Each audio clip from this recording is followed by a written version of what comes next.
On a chilly day in South Central Georgia, we welcome you to the newly renovated, newly repaved, and newly reconfigured Atlanta Motor Speedway, where the action is about to get hot and heavy in a hurry.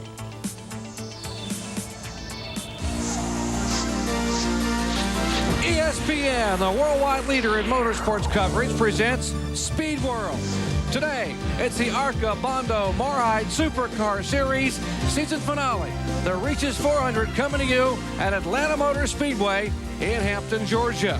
Well, with one event remaining, the championship has been locked up, but Mark Gibson finds himself just 10 points out of third spot, and Bobby Gerhardt trying desperately to hold on to a top 10 finish. We told you the championship's been settled, but still a lot more at stake here today as we check it in the garage with Bill Weber.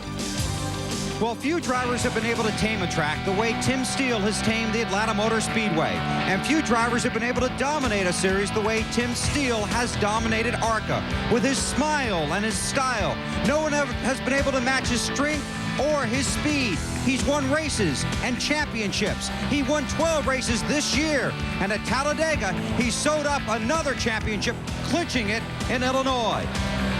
Today, the ARCA field is lined up on points that normally would put Steele at the front of this pack.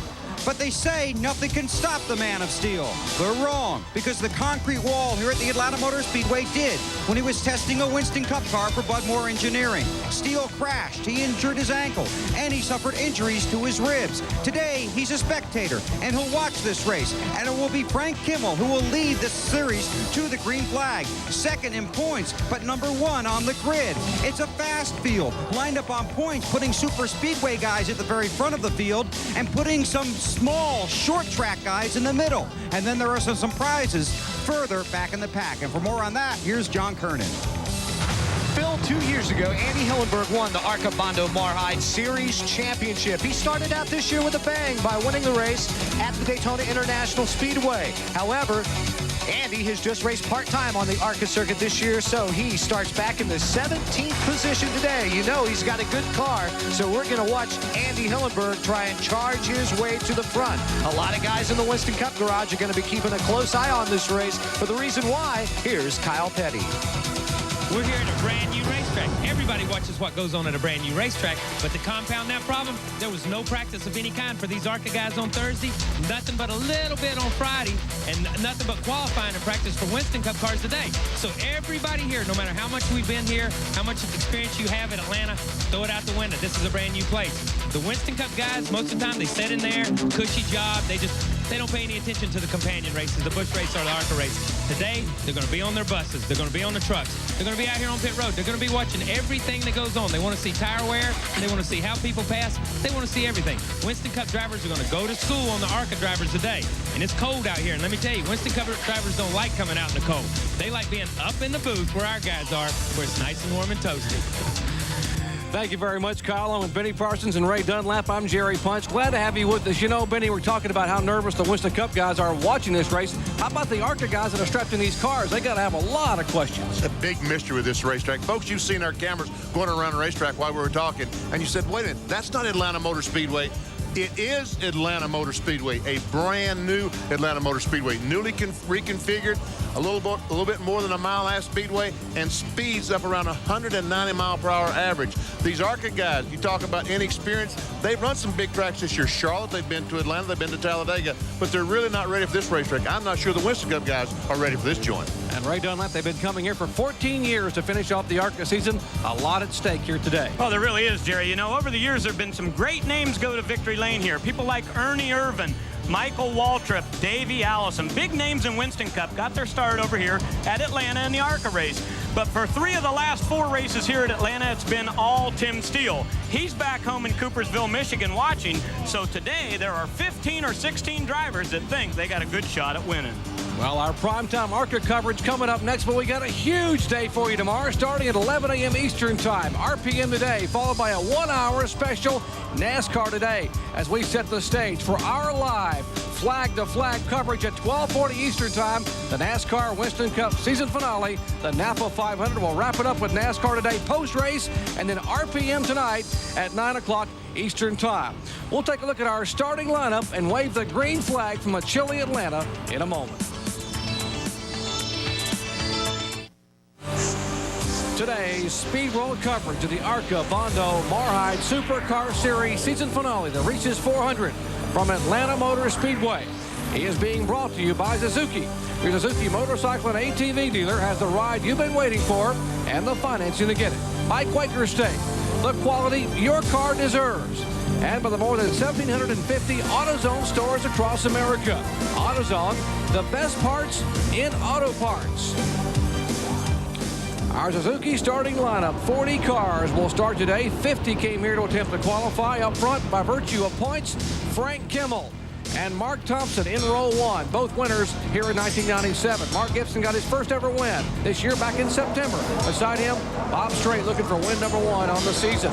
Back in row three, rookie Jeff Finley alongside former rookie of the year, Bobby Gerhardt. Back in row four, Pontiac driver Frog Hall and leading rookie of the year contender Josh Baltus. And back in row five, Kurt Piercy trying to get a top 10 finish in the points, and beside him, Norm Benning trying to hang on to the top 10. As you look at the rest of our starting lineup, some interesting cars starting back in the pack, Benny Parsons. Well, we have a lot of race cars back in the back that are awfully good race cars. Gary Layton's back there.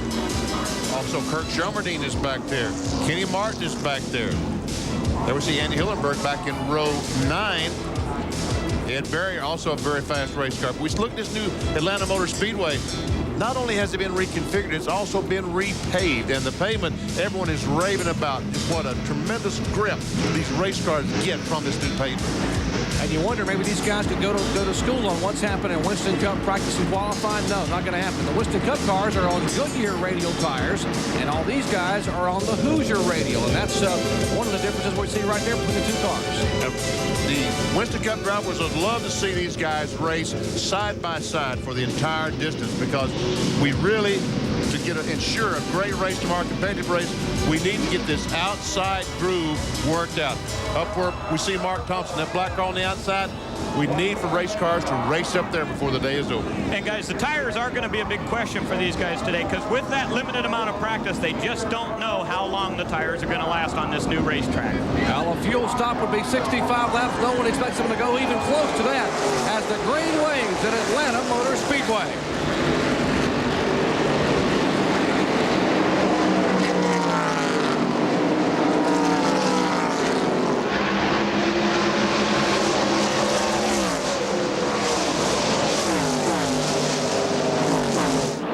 They stretch out single file as Mark Gibson makes a move in the backstretch beneath Mark Thompson. And we see some smoke, something come out of the back of Mark Gibson's car.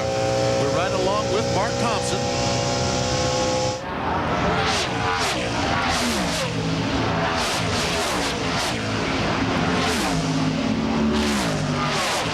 That looks like Charlotte, doesn't it? It sure does. That's a double D shape, just like Charlotte Motor Speedway. And Mark Gibson has quickly run down the 46 car of the 46 car Kimmel. And the car number 48, we were being told, brushed the wall a moment ago. We told you they've had limited practice and no qualifying whatsoever as Kimmel pulled away by about 10 or 12 car lengths. Here's the 48 car that tagged the wall a moment ago on the first lap. That is Greg Sarf out of Columbus, Ohio. And we've got a crash coming on turn 4. A couple of cars involved. Some other cars going down through that's Rich Woodland in the 86 car. Philip Young in the 25 also, Benny, and a couple of cars have spun here right at the front straightaway. And the leaders are coming through turn 4. They got to get them low down. Here comes Kimmel and Gibson, and they are waving the caution flag. And yes, they will finally be able to get those cars slowed down as the field now comes by. There's a 71 car that spun across in the grassy area. Dwayne Like out of Skyland, North Carolina. Like a Dave Marcus car. And there's Rich Woodland all the way from California. So he came an awfully long way for just a couple of laps. Woodland's car's got a good bit of damage to it there, Benny, in the 86 car. I don't think Dwayne Like has much damage to the 71, but he's stuck in the grass. See if we can tell what happened here on the coming out of turn number 4. There we see Woodland going around. He comes back across the racetrack, goes up, and here comes the 25 car Philip Young, makes contact Now the other cars will just simply spin, trying to avoid the 2 cars spinning. Well, there's Woodland's car coming to rest. First time ever at Atlanta Motor Speedway. Former Winston West campaigner. As there is Philip Young's car. Brand new car for the second generation driver, son of Clay Young, 2-time IMSA Series champion. Under the first caution flag today. Back with more at Atlanta Motor Speedway in a moment.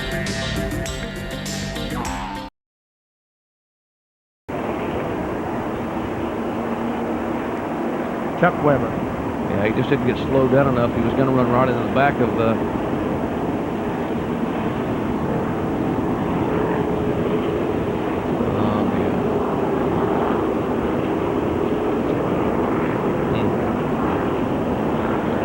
trying to push the 71 out of the mud. He's going to tear up the Reese's.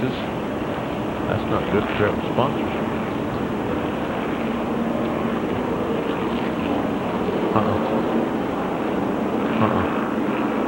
Did you really? You're kidding. No, he did. I wonder why all those people crowded him. Who I got a kick out of was the cameraman that was filming the thing.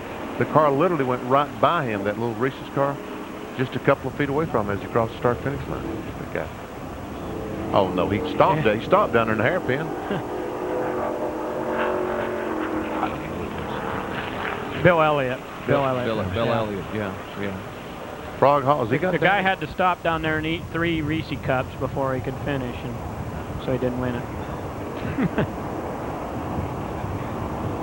Huh? Yeah. Yeah, really. 10-4.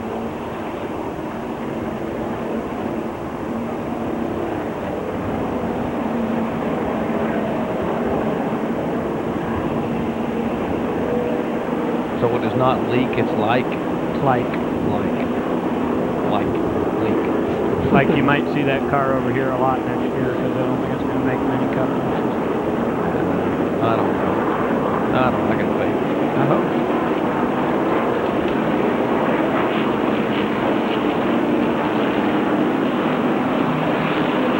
He's Marcus's PR guy.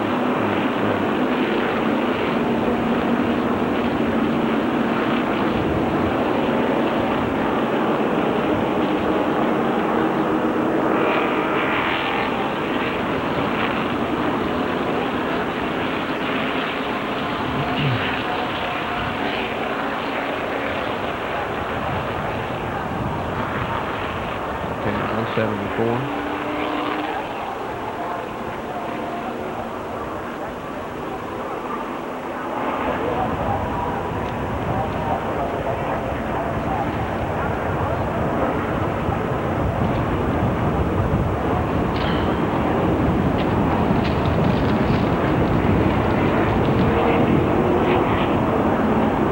Rob's out of the car down there. Bobby? Getting some tools. Good catch.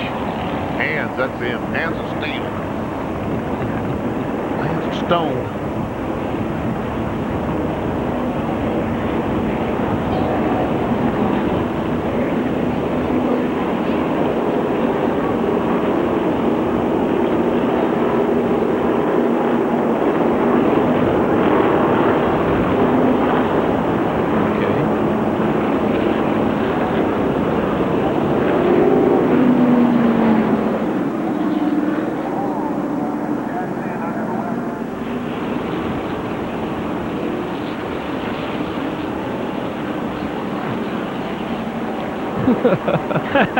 Hey, that's a great idea. Man, Goldberg. Why would we do that? Hush. I think it's a bad idea. Hush. Someone throw this man a sandwich, will you? Huh?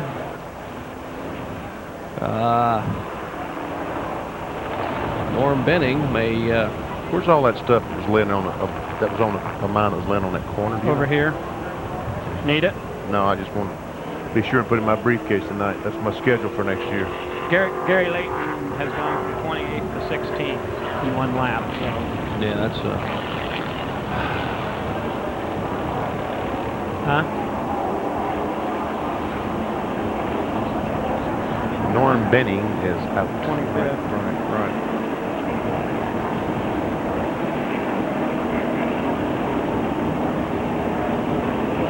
Where's he at?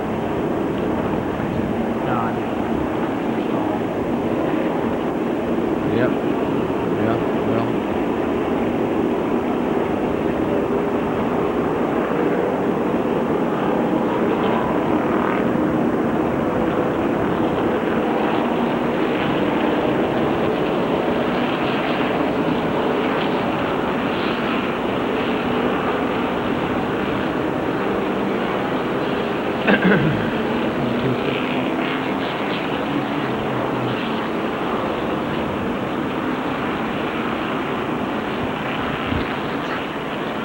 Bless you.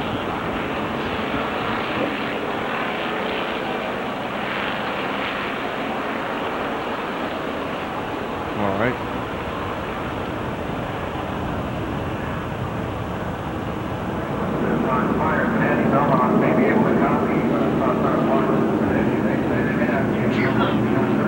Now don't you get sick on us. I'm afraid you're right, Mr. Goldberg. Yep, that's why they want to get those guys out and scuff. Some of them are tires, or cars.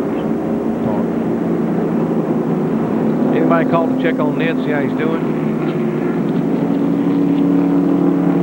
Okay.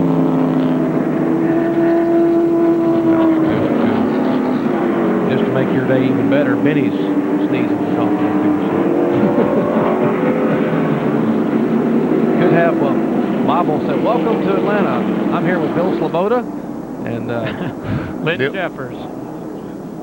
Kevin Clark. That's right. Bill Goldberg, the producer of this chair. That's right, Lenny. You can try. You're trying to produce them up here. You can try. I made one suggestion. Now I got footprints all over me. Oh, man. Let me see if I can't figure out something to produce. Hey, Neil, there goes a Caterpillar truck down through the middle infield. Be a good shot. Lined up with a Tabasco truck. They're headed home. Headed to the house. Yep. No, that's not a Tabasco. That's the hospitality. Yeah. That's their hot zone. That's their hospitality deal. Do some of that today. Wow. You could mention the track description. Wouldn't be bad, Benny. Track description. Track descriptions. We haven't done that yet, have we?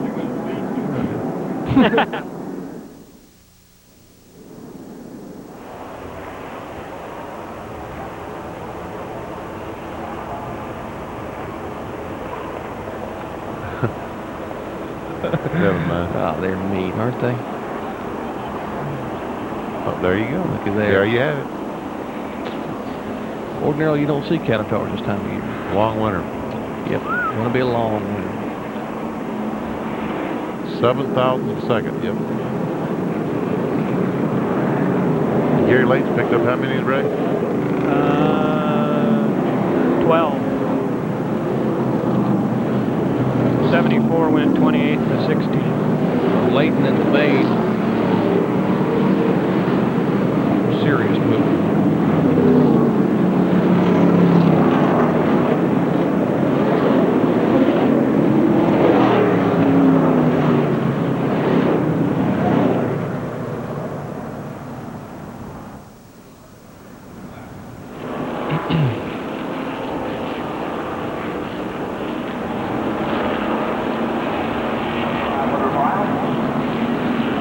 Okay. 10-4. Sit down, Ray. Nobody's doing anything about it. Jumping up like you're ready to lead the exercise. There's nobody doing it. Let's go racing.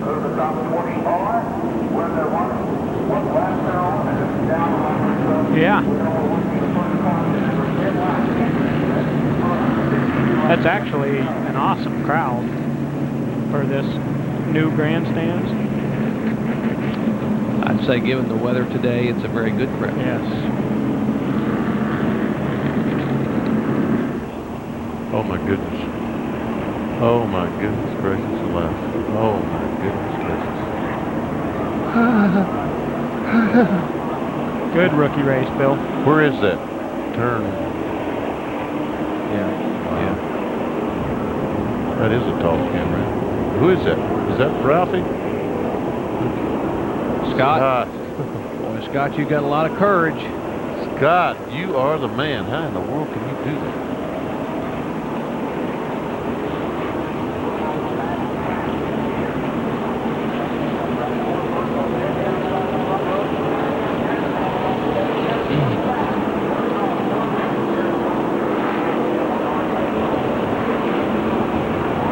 Just remember, go to the John, Kyle.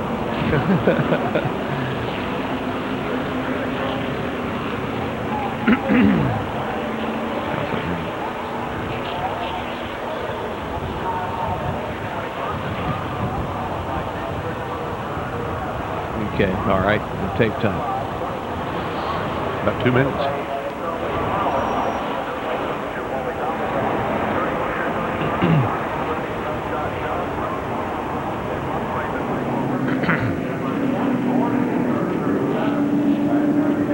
Back at Atlanta Motor Speedway, Hampton, Georgia, working the first caution flag today. An incident coming up on lap number 3. It occurred, well, actually it began in turn 4.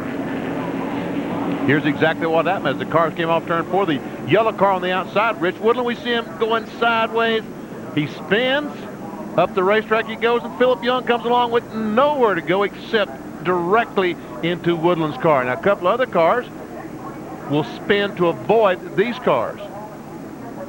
Have to wonder, Benny, if the temperature isn't part of the blame here. Woodland may be going a little more aggressively than he should have that early in the race. And on the outside, again, that outside groove is just not worked out. Something that we see the 24 car, around he goes as he runs up behind 2 cars. That's Chuck Weber out of Mesquite, Texas. He was running in very quickly on the back of a car. He spun to avoid that rear end collisions. We check in the pits with Kyle Petty. Well, I don't have the advantage of seeing this on TV. I'm just catching it. But the 86 immediately radioed in and said somebody got in the back of me and spun me coming up out of turn 4. The 25 comes on the radio right after that and screams, track was blocked, had no place to go, mashed my radiator, I'm coming in, it's over with for us. The 71 car, he ends up at the other end of pit road stuck in the mud, and he said a lot of things that nobody can repeat on the radio or on TV. John? Well, Kyle, David Frog Hall out of Kansas City, Missouri is behind pit wall. He started 7th, but they had an oil leak. There was a report of some oil down in 1 and 2. Apparently came from this car's crews underneath the car now, trying to fix this oil leak. And it looks like Mark Gibson's taking the lead. Let's go to Bill Weber. And as Gibson leads them out of turn 4, I can tell you the veteran campaigner Norm Benning pulled his car onto pit road. He was leaking fluid. They lifted the hood, looked underneath, closed the hood, pushed Norm back to the garage. Looks like his day's over. Norm Benning was 8th in the points, but he will not lose 8th because he was 680 points in front of the nearest competitor, Blaze Alexander, who is not here today. So there's a look at Frank Kimmel from his roof cam, the Advanced Auto Parts camera, in his Chevrolet. He's chasing Mark Gibson. Well, guys, second place on the lap leader chart this year belongs to Frank Kimmel. He's led 220 laps. Of course, that's way behind Tim Steele, but Mark Gibson really hasn't shown up that much. He's all the way down in 7th, only leading 71 laps this year, but looks like he's got a pretty strong car today here at Atlanta. Benny, we've seen some of these guys really being careful on the restarts. You got to believe they want to get some heat in these tires before they start racing much. Well, they want to run some laps. This is basically for the ARCA competitors. This is a very long race, and they want to get some time on the racetrack, figure out this racetrack, figure out the mystery of getting around Atlanta, and get this groove widened out before they do some serious racing. And we see there's a 75 car, Art Seeger. Looks like an engine problem going in turn 3. Too bad. Tough break for the driver from Toms River, New Jersey, Art Seeger, driving for Bob Shack in the car number 75, veteran ARCA car owner. His first start of 1997, that's certainly not the way he wanted to see it go. It looks like maybe an engine problem. All right, you're looking at first and second, Mark Gibson, who was finished second here back in 1990. Mark Thompson back in 3rd. You see the 21 car of Bob Strait as he leads Andy Hillenberg. And there we see Jet Finley, the 99 car, Josh Baltus as they go by Bill Baird. Or I guess actually Bill Baird, the 52 car, is going by them. Speedy Pop Popcorn, the sponsor on Bill Baird's car. And Benny, they told me down in the garage area they're going to run every race of 1998. Bill Baird's going to try to chase the championship in the ARCA Bondo Mar-Hyde series. There's Baird, the 52 car. Now the 18 car on the right of your screen, that is Josh Baltus. He is leading to the Rookie of the Year contention. Meanwhile, in contention up front, the lead. Frank Kimmel, after seeing Gibson go by and pull 5 or 6 car lengths away, has closed back up on the back bumper and is actually getting off the corner better than Gibson. Bill Weber making a run for the lead, Bill. Yep, they're going to battle door to door, Benny, heading down into turn 3. And I'll tell you, these guys had a plan before the race started, but right now they're not sticking to it. Gibson had tested here, Frank Kimmel did not. And their plan was at the start of the race to simply get in single file and stay that way for the majority of the race. Kimmel has recaptured the lead, Gibson now chasing. But they want to stay single file, lead as many laps as they can, get as far away from the rest of the field as they can, and then decide it among themselves late in the race in the closing laps. Again, remember, Kimmel did not test here. Gibson did, had a lot of success. The fact that Gibson tested here could lead him to victory lane. There's a look at Mark Thompson riding along with the Midley Island Ford roof camera. Mark, a 2-time winner in 1997, having won at Charlotte and at Michigan on ESPN, his first 2 career victories in ARCA competition. And that 90 car in 4th place, Ed Barrier, he will be, if his car will be here at the end of the race, he will be a force to be reckoned with as he goes by Thompson and takes over 3rd spot. Good battle right here is Bobby Gerhardt to the outside in the Mannheim Auctions, number 85, and right underneath him is Hillenberg in the 80 car. He's going to try to make that move right in the center of the turn. They swapped spots a moment ago in turn 2, then the 85 went back by, and now Hillenberg comes by, and here comes Bill Baird with him, Benny. Bill Baird is running so well. Schrader was in Daytona helping out his crew. Timmy Cahoot and Watt Haggins helping Bill Baird. I don't know that that's who's with here. Yeah, and they started back in 27th, Benny, so he has really come through the field to get up there to battle in the top 5. Now he'll make a run on Hillenberg, who has driven Kenny Schrader's car to victory lane. Baird the 52, Hillenberg the 80, driving for Stan Hoover. That's from our Pennzoil copter cam. These shots from high above Atlanta Motor Speedway. There's the speeds we can see as we go down. The 52 car ran the fastest lap that time, over 176 miles per hour. Gary Layton was the 3rd fastest, a little over 174 miles per hour. And guys, look there at Mark Thompson, who's running in 4th in the 66 car. How much slower he is. It appears there's a problem with his race car. You know, when they dropped the green flag, Mark Thompson had a very, very slow start at the beginning of the race, and people began to pull away. You got to wonder if he didn't have a problem with the engine early on. I would think Mark Thompson just feeling the racetrack out, trying to easily solve the mystery of this racetrack. Don't jump in there and ruin your day before it really gets started. Check everything out. Bill Baird over 179 miles per hour that time. The 52 car is clearly the class of the field right now. There goes the guy they're chasing, Frank Kimmel, in the car number 46. There's the 90 car, and they're riding along once again with Mark Thompson. Now, what about Mark Thompson's situation? Is he biding his time, Bill Weber, or does he have a problem? Right now, Jerry, he's just a little bit loose, but they think they had all their problems here yesterday. Mark basically did not get 1 lap on the track. They thought it was an ignition problem, but no matter what it was, they couldn't isolate it. As it turns out, it was a problem with the coil, but they changed everything, literally everything in that race car. In fact, they pulled their backup car off the rig, and Hillenberg going by him there. They took everything out of their backup car, put it in this car, and Mark was hoping that he was going to have a good run here. That was the 52 in Baird, not Hillenberg, continuing his march to the front. And one quick thought on him, Timmy Cahoot, who's acting as his crew chief here, told him, when this green flag falls, go to the front. Don't worry about taking your time. Go to the front. They think they can win. On the way he's running right now, Bill, I don't think anybody would disagree with him at all. As you see now the 80 car of Hillenberg moving in on Mark Thompson. And after Thompson's problems yesterday, limited track time, as you heard Bill Weber say, because of an ignition problem. And Jerry, you had talked about how close that point battle is up there with Thompson and Mark Gibson. Gibson's leading the race. He's out front right now, and Mark Thompson's losing spots on the racetrack, so it has to be very frustrating because there's only 10 points between them. Frank Kimmel is so far in front, Ray lost him. Frank Kimmel is leading the race. Oh, yeah. By a half. Oh, we see a smoker there. That's something we certainly don't want to see is dropped oil, and there's a car off the pace, the 56 car. Wes Russell on the apron of the racetrack, and looks like it's done for the day for him. Driver out of Muncie, Indiana, hoping to be able to get his ARCA career kick started here with a great run in Atlanta. We'll have a short afternoon. And there goes Hillenberg by the 66 car Mark Thompson. That would be for 5th position. Now Hillenberg driving for Stan Huber. Takes over the 5th spot. Dave Blaney drove early in the year for Stan Huber, had some pretty good runs. That got him into a great deal for next year running for the Busch Grand National Series. Possible Rookie of the Year with the Bill Davis operation. Still early on here at Atlanta Motor Speedway. 27 of 162 laps are complete in the Reese's 400. We'll be back.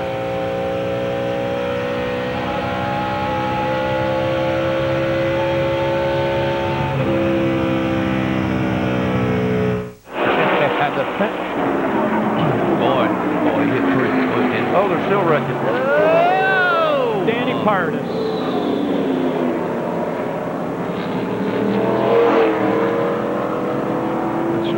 Okay, Frank, how's the car feel? You need any changes made? So 4 tires of fuel. It feels real strong, guys. I don't think it can get it any more neutral than it is right there.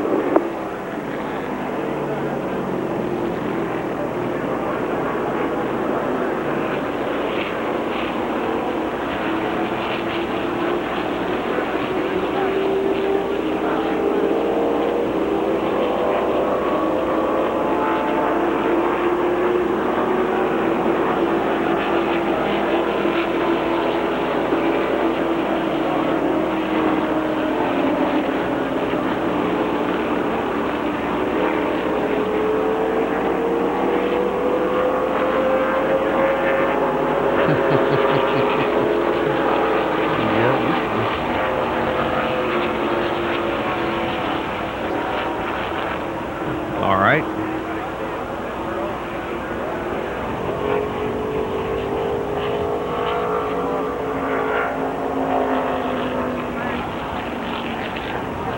We do have the 21.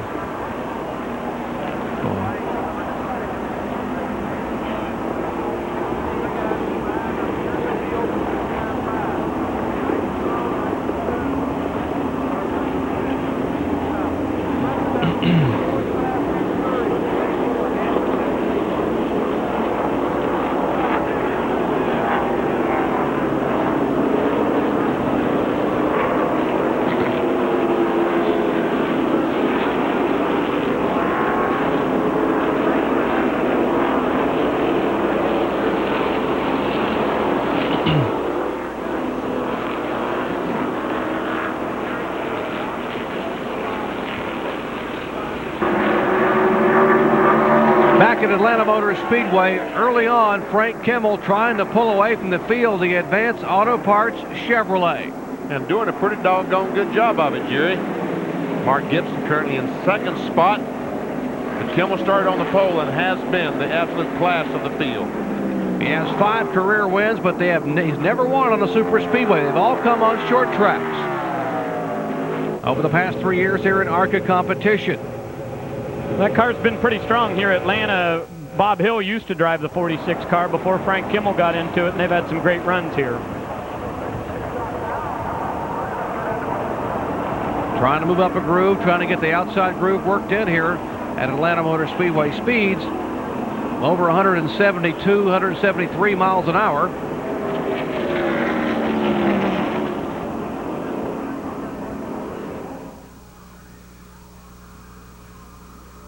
Go, go, go. Good job, guys. Good job. Bring your rubbers out. I understand. I understand. Yeah, right. That's all.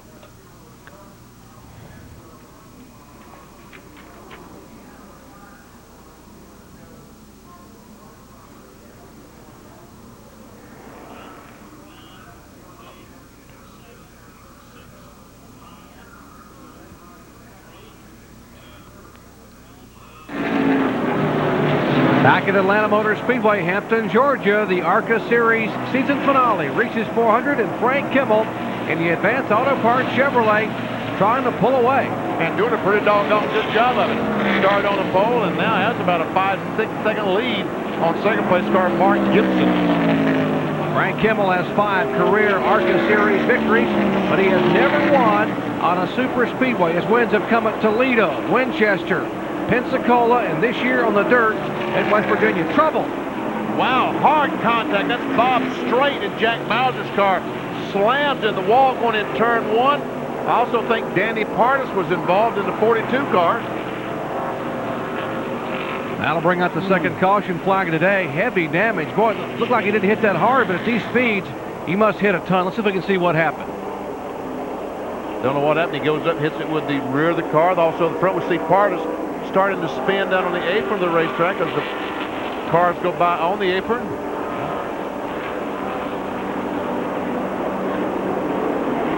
There we see Partis on the apron as he starts to spin. Another car just driving by. That was Mike Giacchetti in the 17 car that drove by. Boy, what a tough break for Bob Strait. They are hoping to get a sponsorship deal with the professional bull riders. They've got them on the back of the car today, and their cars seem to be running really well, but boy, it just broke away from them in a hurry. All right, tough break for Strait, driving for veteran car owner Jack Bowser, legend in ARCA competition. These beautiful shots from high above the ultra-modern Atlanta Motor Speedway, courtesy of the fine folks at Pennzoil in our Pennzoil Copter Cam. Our primetime coverage of ARCA competition coming your way from Atlanta Motor Speedway, newly repaved, newly renovated, and my, what a competitive facility. Back with more in a moment.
Promo NFL, right?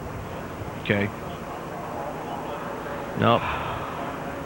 There you go. There you go. Come on, Mike, get in the game. Buckle a chin strap and get in the game. Boy, Napoleon Kaufman.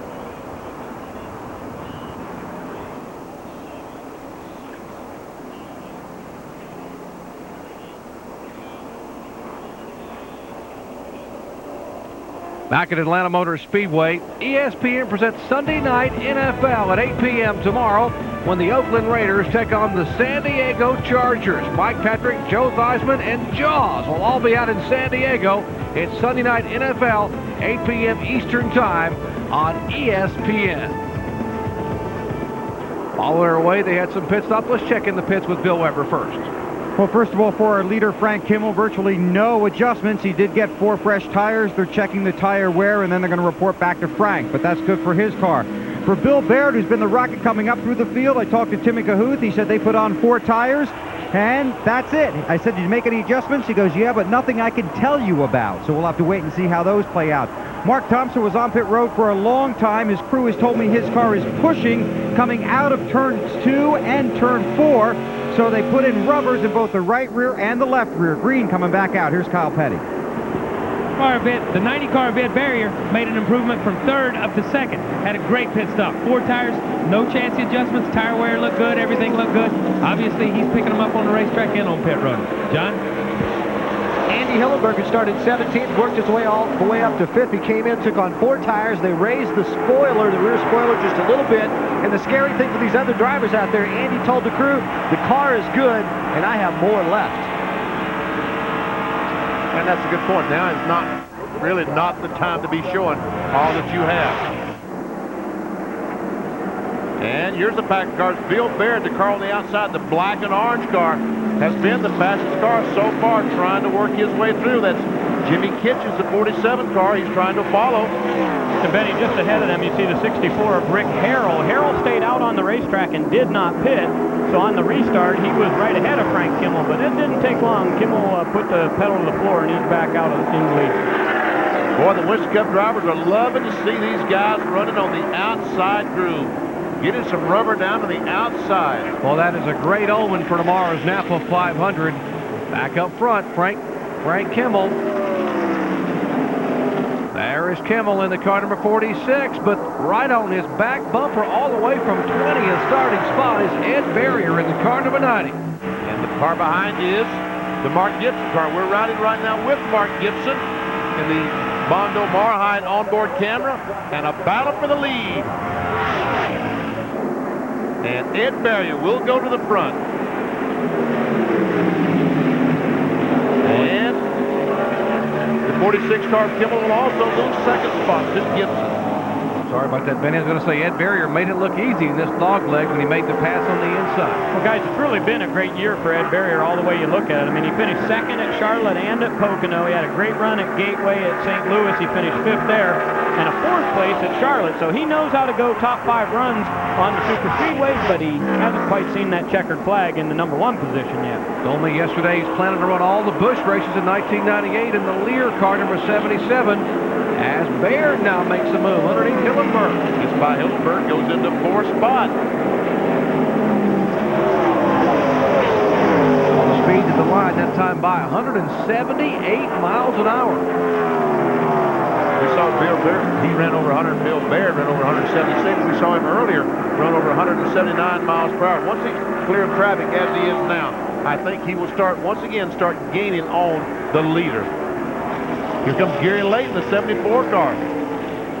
Gaining on the 80 of Hillenberg now, back to the lead. There's Ed Barrier. Our split flyer snapshot shows he started back in 20th spot, currently 1st. As far back as 16th. Full car coming off of 4. Heavy contact. Down the middle, 1 and 2, Frank. Back her down, back her down. And Billy Venturini has crashed down in turn 1. About the same spot that Bob Strait crashed. Looks like his car, the Simon Hayes, you can't even read on the backside there, Benny, so it maybe even hurt a little bit worse than Bob Strait's car was. The rear bumper, we see the rear bumper is literally knocked down to the ground. I don't think the car would roll if he could start it up because the rear bumper is dragging the ground so heavily. Now you recognize the name Billy Venturini. That is the son of former 2-time ARCA champion Bill Venturini. Billy just 21 years of age, 10 races running in 1990. He's mad at somebody. Boy, very angry at somebody going by. So obviously there may have been some contact there. His best finish 5th at Charlotte just last month in October. The car was owned by Ed Renzi, who used to be with the McDonald's Corporation, and is looking forward to racing the ARCA circuit with Venturini. And Billy is hot. He's waiting for the guy to...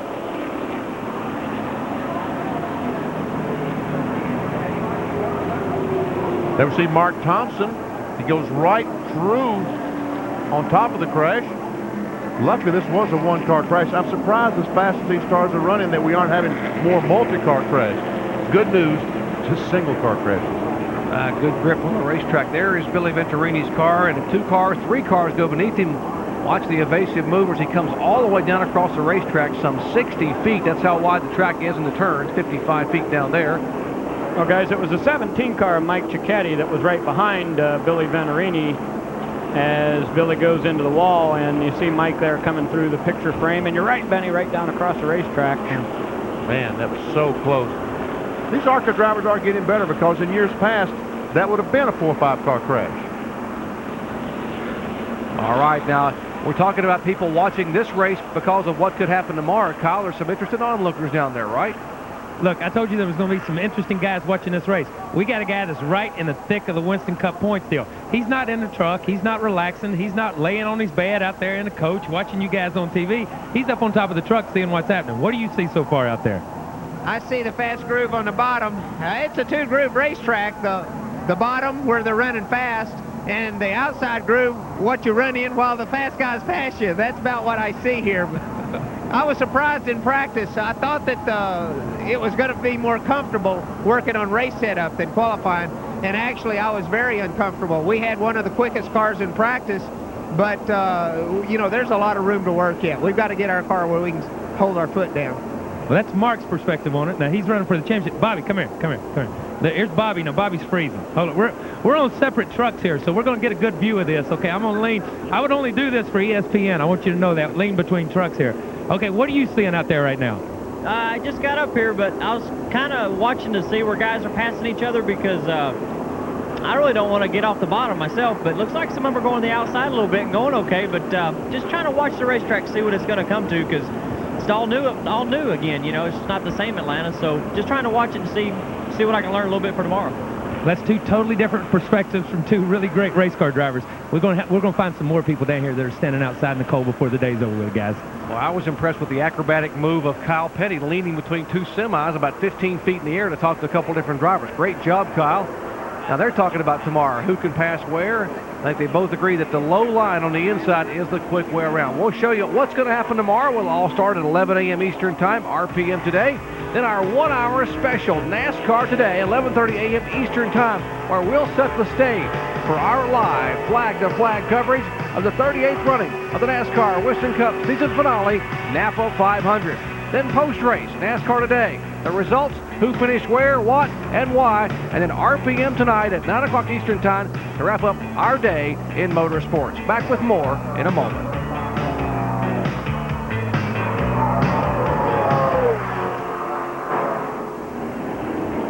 Kyle, you are the man.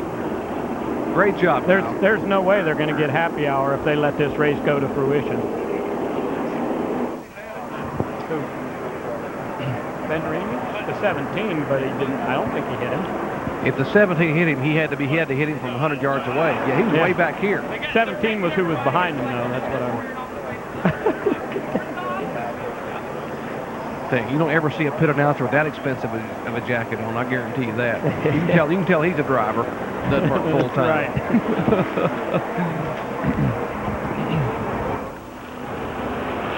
Taurus Racing.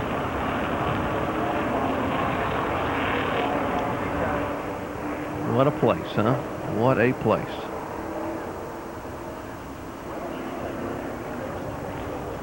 Yes, I do. This is a track back coming up. Track backs are brought to you by Quaker Estate, the quality your car deserves.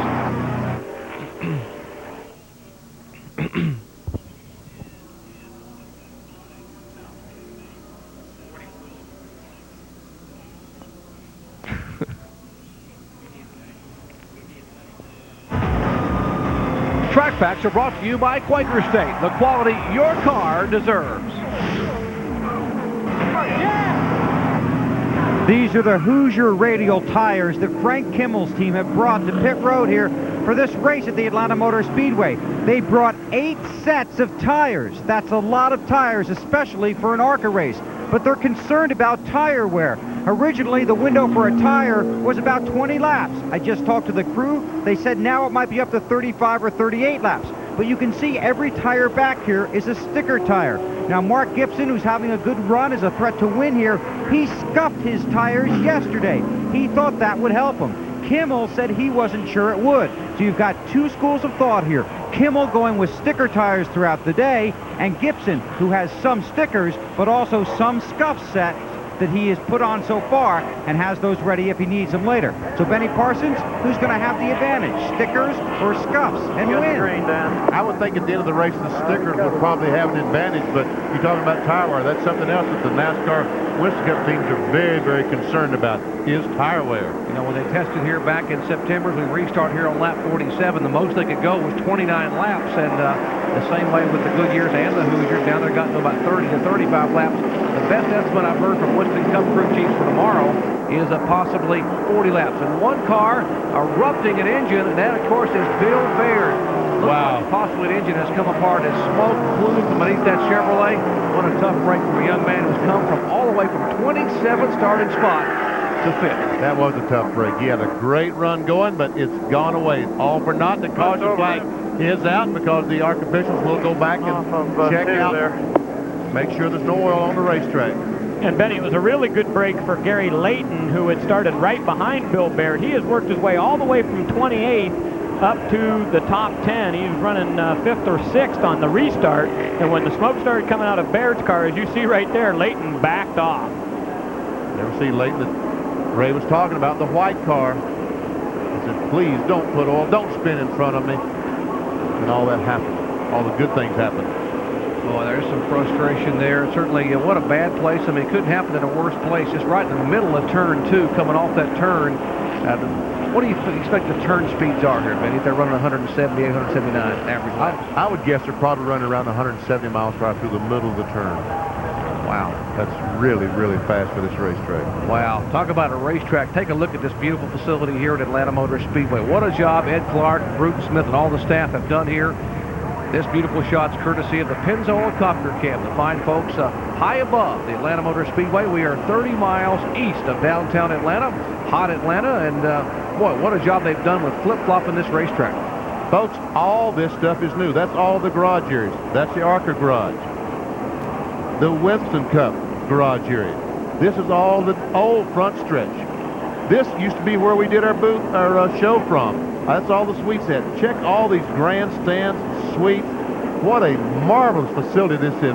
It just ranks right up amongst the best on the circuit. And Benny, what is wrong with all of these people who are sitting outside in this great grandstand today? I mean, a freezing cold day, but a great crowd on hand at Atlanta. Well, how about that? I mean, a great crowd. They know the kind of hospitality they're going to get when they come here, and you don't expect anything. Take a look at those condominiums. And this crowd on hand to watch ARCA Racing. Bruton Smith knows exactly how to treat the folks, and they love coming to his racetracks. Back with more from Atlanta Motor Speedway in a moment.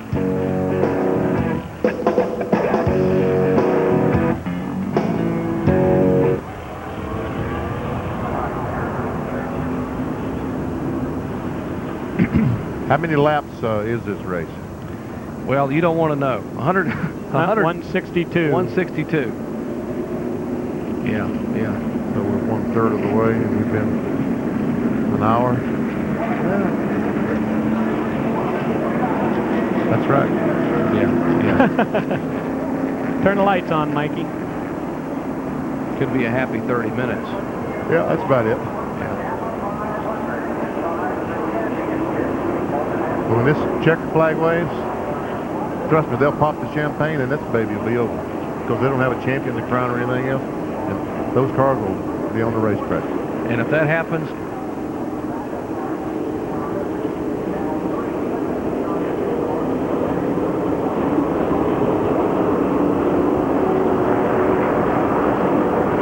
and we may have to do happy hour with our ties on.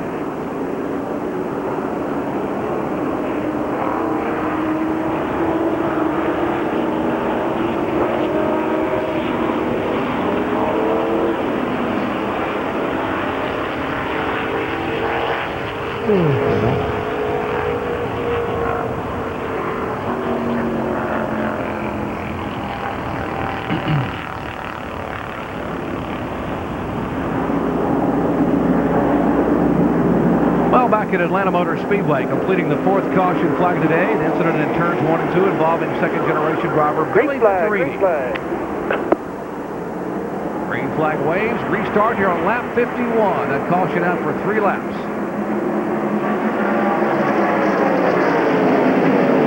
Hillenberg, Jimmy Kitchens. And 5th and 6th, there's the top 3 cars. Gary Layton in 4th spot.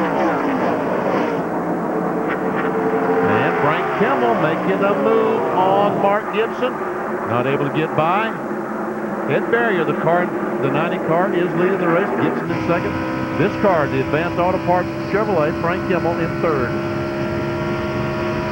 And if you're not familiar with the numbers of some of these ARCA cars, the 90 is Barrier. You see there the Gibson, the 59. Kimmel is the 46. You heard of Gary Layton, the 74. And Hillenberg is driving the car number 80.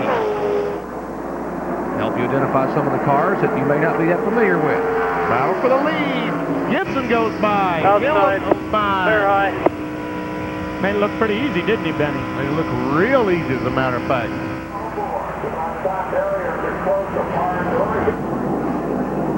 One car slowing on the racetrack, car number 64, Rick Harrell out of Lambertville, Michigan. Jim Eloff racing forward. He will head toward the garage area. Well, Rick's a 2-time ARCA Lincoln Electric Midget champion. He won the title back in 91 and 96, but looks like that car may be done for the day also. Good battle up front, Ford and Chevrolet. 59 is Mark Gibson, former Rookie of the Year, and also a former Rookie of the Year, Frank Kimmel, in the 46 car.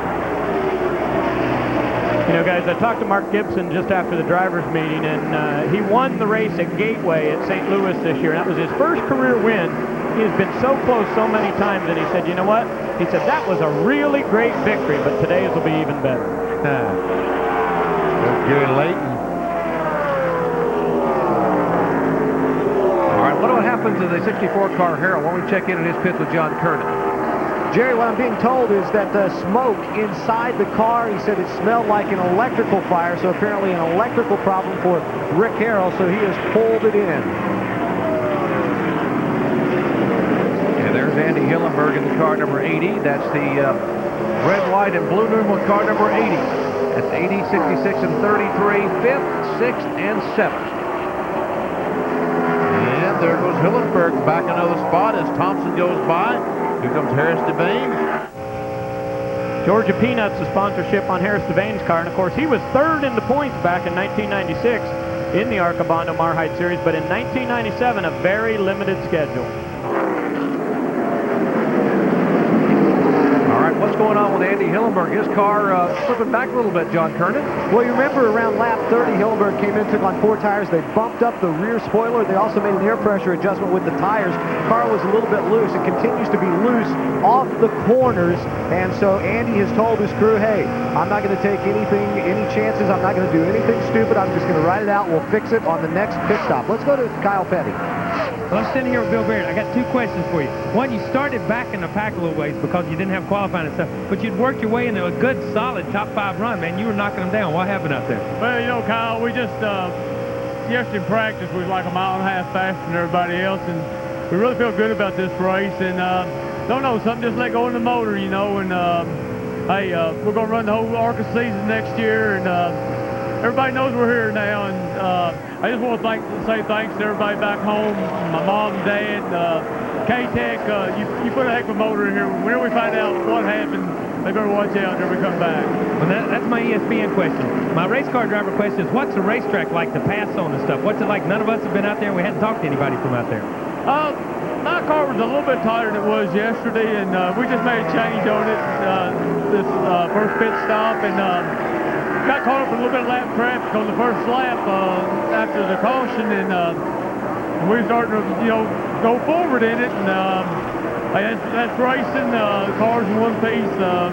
Can't wait to Daytona test and get started next year. Well, like you said, he's going to run the full season next year. I think we'll be talking to him a lot. All right, Bill Baird coming all the way from way back in the starting spot, 27th of the top 5 before that engine let go.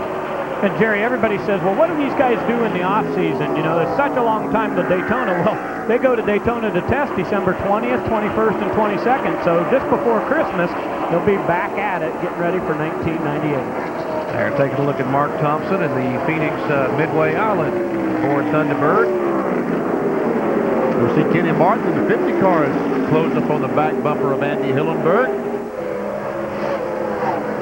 This is Kenny Martin's first year on the ARCA circuit. Spotters are telling us there may be some precipitation. You see a little bit on the lens there. They had even rumored there may be some freezing rain, even some snow flurries in the Georgia area, south central Georgia and Atlanta. We're about 30 miles southeast of Atlanta, Georgia.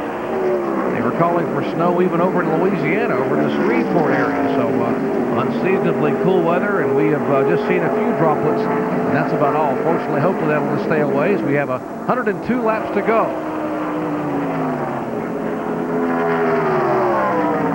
And there we saw some rain on the lens of the camera. A shot from the copper cam as he rides high above the Atlanta Motor Speedway. Well, 20 laps now to the halfway point. 162 laps, 81 laps will be halfway. We are 61 right now, so take a look at the windshield from these cars. And whoa, some slides.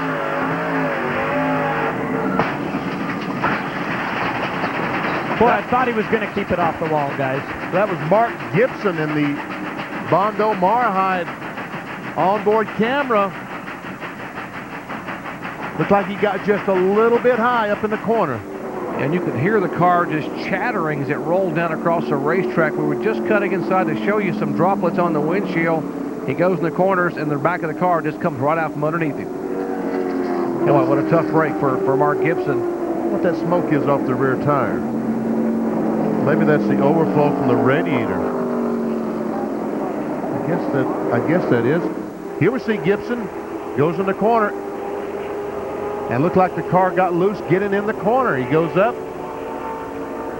He nails the gas, trying to keep it off the wall, but no, can't do it. He just smacks the wall with the right side. So Frank Kim will come underneath him there. Look at a different angle. Then we see him go in the corner. The car gets a little bit loose. When he chases it up the hill, he never can catch up. Here he just nails the gas, trying to keep it out of the wall, but can't do it. Bam! And that, folks, was a very, very hard lick. All right, folks, sit back and listen. This is gonna hurt.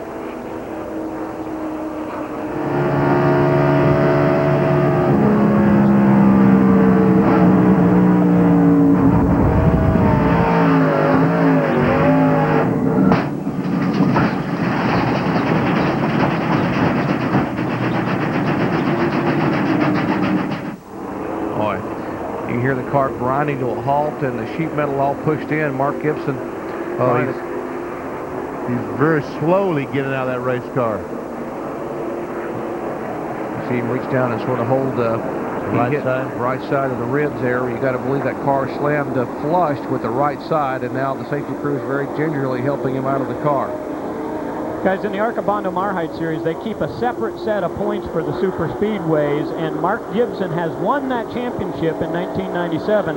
His car owner, Kerry Shearer, will get the bonus for that, but boy, they'll have to take all of that money and put it towards the repair of this number 59 because they really whacked the wall. 40-year-old Mark Gibson out of Auburn, Georgia, being helped from the car. Here is one of our lead cars who was running in second spot. Ed Barrier is headed to pit road toward Kyle Petty.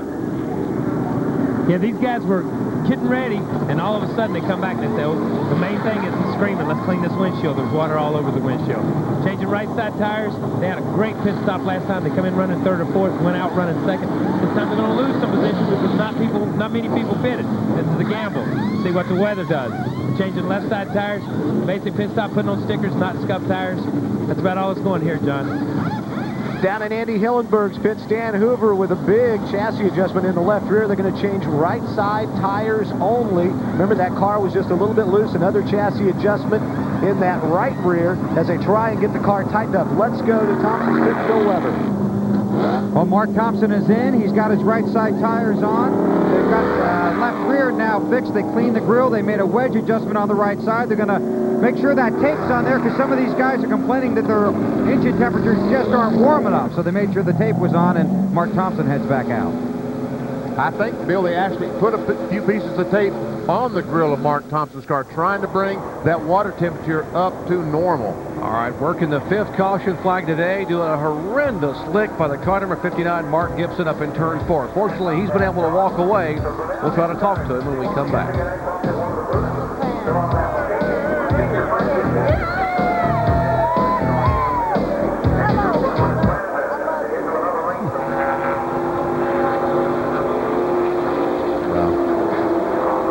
Gary Layton finally decided a little bit too late. F must be running those pits. Yeah, he is. Oh, no. He speaks highly. I'm only kidding, folks. only kidding, only picking on David If. Yeah, he's something. Boy. One of my favorite people in the whole world. He is that.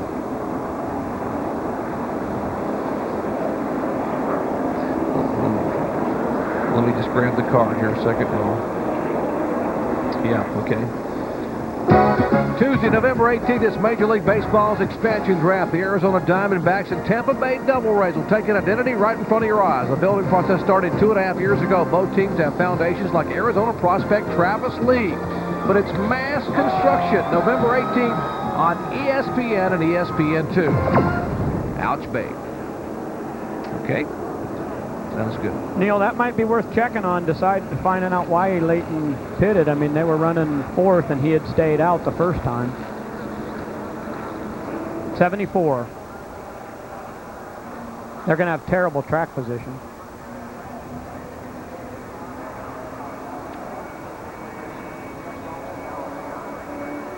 Looks like they got to stay below the white line, leave the pit. Yeah, they have to go on the backstretch then. Okay.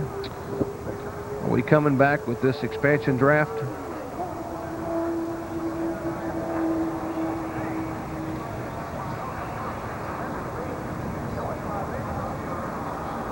Yeah. All right, gotcha. Perfect. John will tell us. Perfect. John will tell us why, and Bill will tell us why not. Zackley. You got the Zackleys again?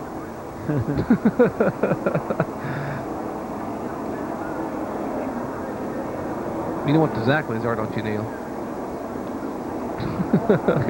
Yep, I sure do. Yes.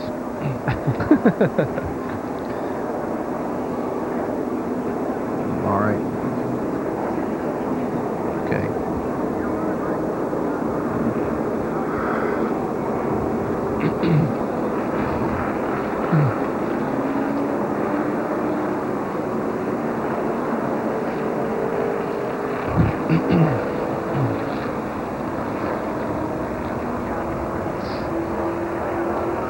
Are we going to be able to talk to Mark Gibson as soon as he gets out of the hospital? Yeah. I just wondered if it... Trouble is that's way over there. Yeah, yeah. It really is a problem now. Boy, that's no kidding.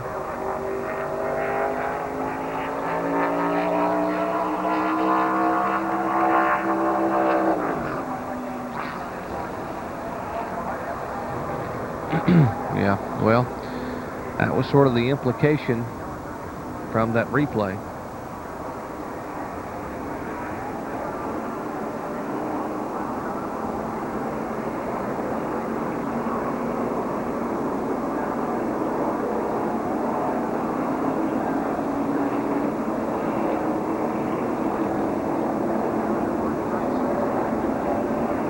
Right.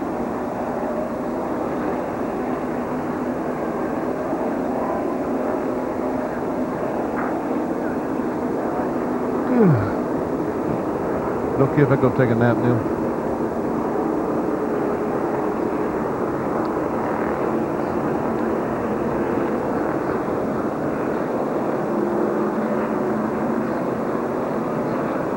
Okay. Okay, that's lap 3. Okay. 21. 83. 59.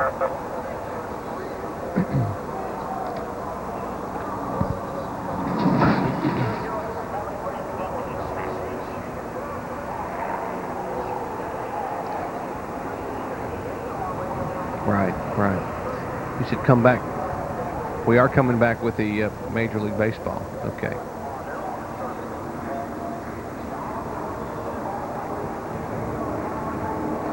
I was going to have to, I'm going to walk somehow. Through the start-finish line.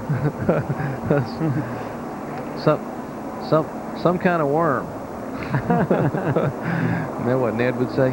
There's a tunnel, but it's not close.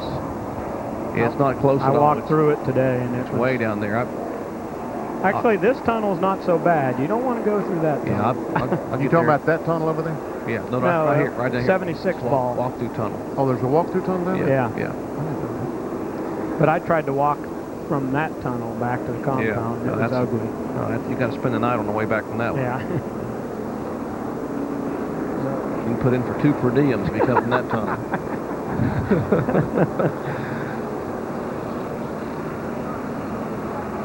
Jet dryer. Blowing the track dry. Blowing off the racetrack maybe a little bit. Okay.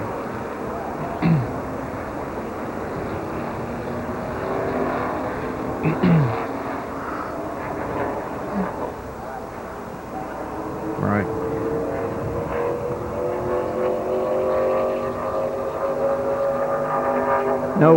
No one to go. No one to go.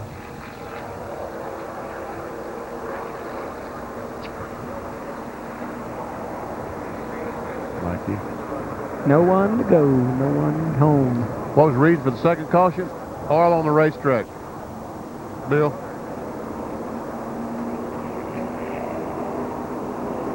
When the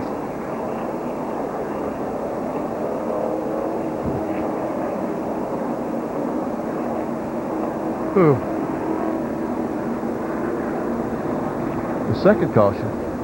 That'd be the 21 car. Second caution, yeah. 21 car. 21 car down in 1 and 2. When 52 blew up, that was a caution. That's the only caution we've had that's not involved with the. Okay.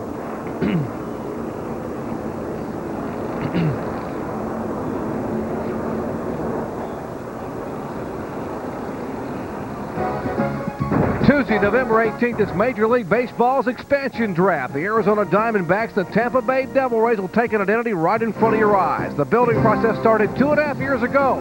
Both teams have foundations like Arizona prospect Travis Lee, but it's mass construction November 18th on ESPN and ESPN2. Here comes the leader of our race down pit road, Frank Kimmel. Coming in as he headed to you, Bill Weber.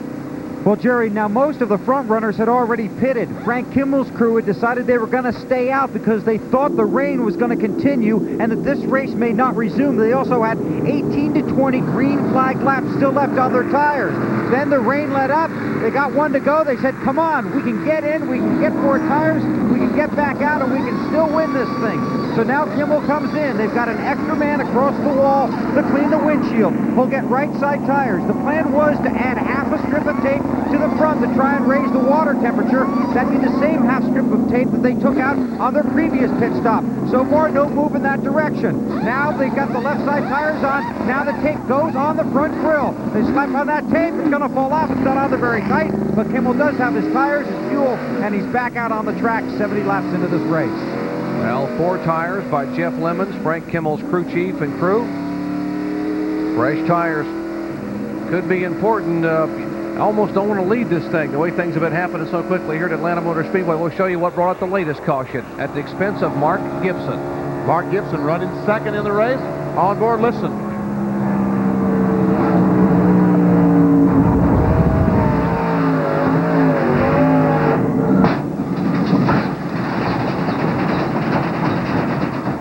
Wow. Getting set for the restart here, lap 72. We are 9 laps away from the halfway point. Oh, and look at the cars diving 3 abreast as they try to get restarted. The good news is, and Hillenberg is going to go 3 deep. No, surely not, Andy. Hillenberg on the outside of Mark Thompson as they try to go, both cars try to go by a slower car. There we see Kurt Shelmerdine and Kenny Martin. Ed Barrier in the 90 car trying to work his way back to the front. Yeah, sanity prevails. they're single file. Well, that's the 18 car of Josh Baltus in front. Excuse me, Jerry. He's the one that Hillenberg was thinking about going to the high side. Right now, he's got a good battle going on with Ed Barrier. Oh, that's Kenny Martin and Barrier right there. Kenny Martin in the 50 car, Barrier in the 90. They are side by side. Ford Thunderbird running third and fourth. 33 car of Harris Devane being shown as the leader. The peanut farmer from Cuthbert, Georgia. The 3 car left side of your screen, that is Kurt Shelmerdine, former crew chief for Dale Earnhardt. Although here's Richard Childress, and now an off and on ARCA competitor, former pole sitter here at Atlanta Motor Speedway a few years ago. Well, Harris Devane, who's leading the race right now in the Georgia Peanuts number 33 car, finished 5th here back in the spring, but as I said, he's had very limited competition in 1997. He ran here, Daytona, and Talladega, so Harris Devane's got to be enjoying leading the race. Kurt Shelmerdine will lose 2 spots as Barrier goes by. Kenny Martin goes by. Tell you what, this excavator guy, Kenny Martin, running pretty doggone good. Folks up in Cleveland, Ohio, will be very excited.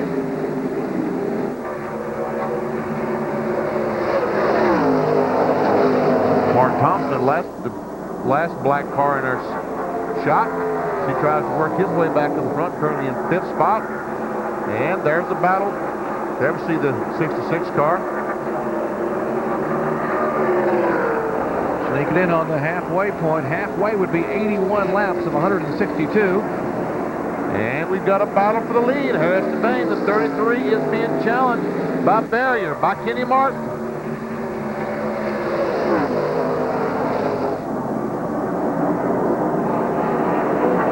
And Barrier goes by, takes the lead. Pretty interesting here, Benny, with no qualifying for these guys. We had talked about how jumbled the field was right from the start, but how about Kenny Martin making a charge from all the way at the back? 37 starting spot. I'm talking about the car number 50 of Martin starting back in 37th, now being shown in 3rd position. Barrier the leader, Harris Devane in 2nd spot, the car number 33, the soybean and peanut farmer. Then comes Martin in 4th.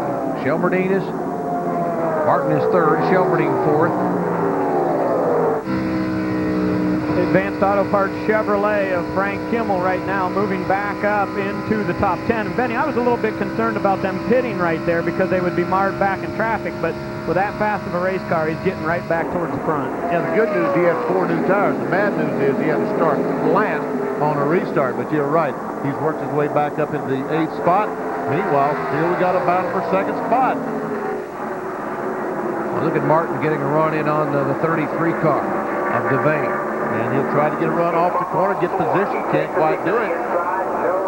The 50 car is owned by Bob Schacht, a longtime competitor in the ARCA Bondo Mar-Hyde series, and Kenny Martin, as you said, Benny, from Cleveland, Ohio.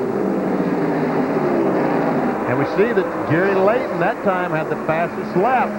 Frank Kimmel back in 8th spot, the 2nd fastest, and our leader was in fact the 3rd fastest car on that last lap. What about Gary Layton, John Kernan? Well, in the last caution period when we saw a lot of the guys up front pit, Gary Layton stayed out because Frank Kimmel, the leader, stayed out. Gary wasn't sure if pit road was open or not, but he had been feeling a vibration in the car, and when they took the 4 tires off, they found the right front tire had equalized, so that caution came out at a really good time for them. And right now, a lot of action going on out there in the racetrack. Can't see it from down here, so guys, what's it look like from up top? Looked like a near miss is what it looked like to us, John. Harris Devane, when he goes down to turn 1, Kenny Martin on the inside.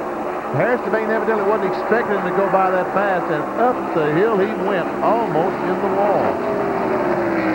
All right, 82 laps to go, 1 lap away from the halfway point here at Atlanta Motor Speedway.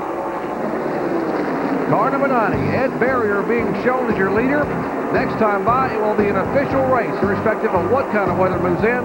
This season in ARCA will be over.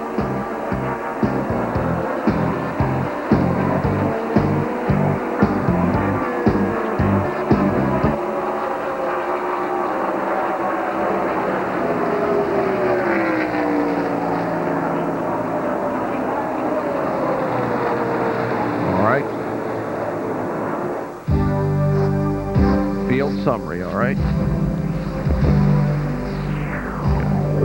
Hey, Neil. You do have a camera on that race in the back, don't you? You have about, yeah, that one. Wow. That a boy. Mikey, you're the man, Mikey.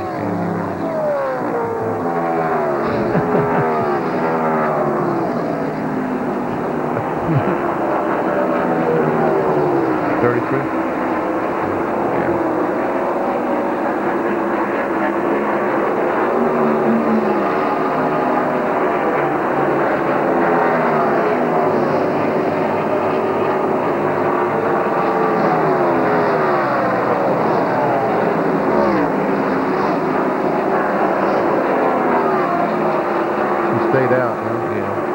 Thank you, Chevy.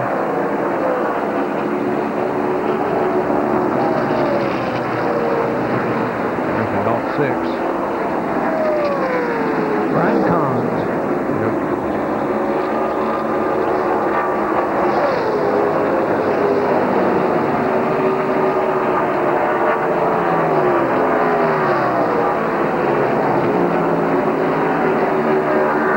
Shepard's driving Collins' car, and he said, I hope he doesn't wreck it because it's supposed to be in a parade in Livonia on Monday.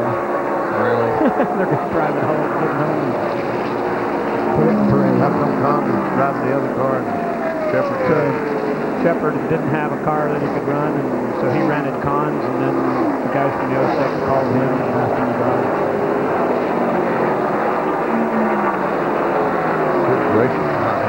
No wonder he's going backwards.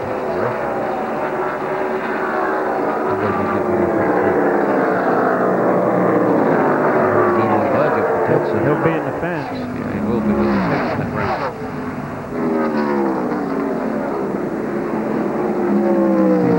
Very, very slow now.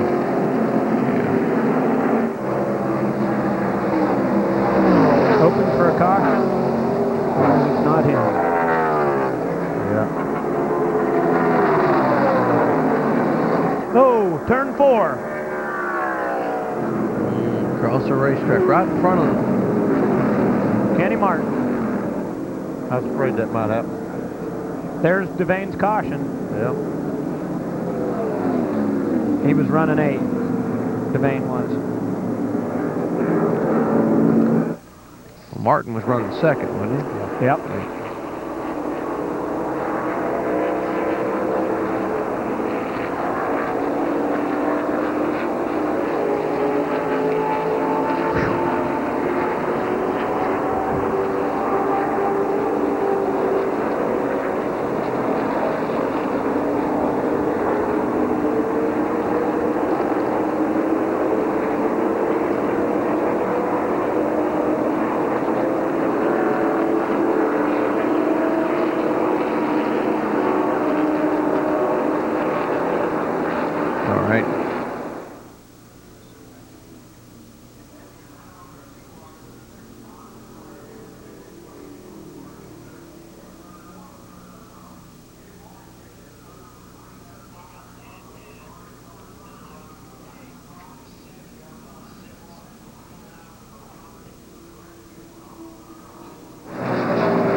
Back at Atlanta Motor Speedway in Hampton, Georgia, chilly afternoon for ARCA competition. Here's our leader, Ed Barrier in the car number 90.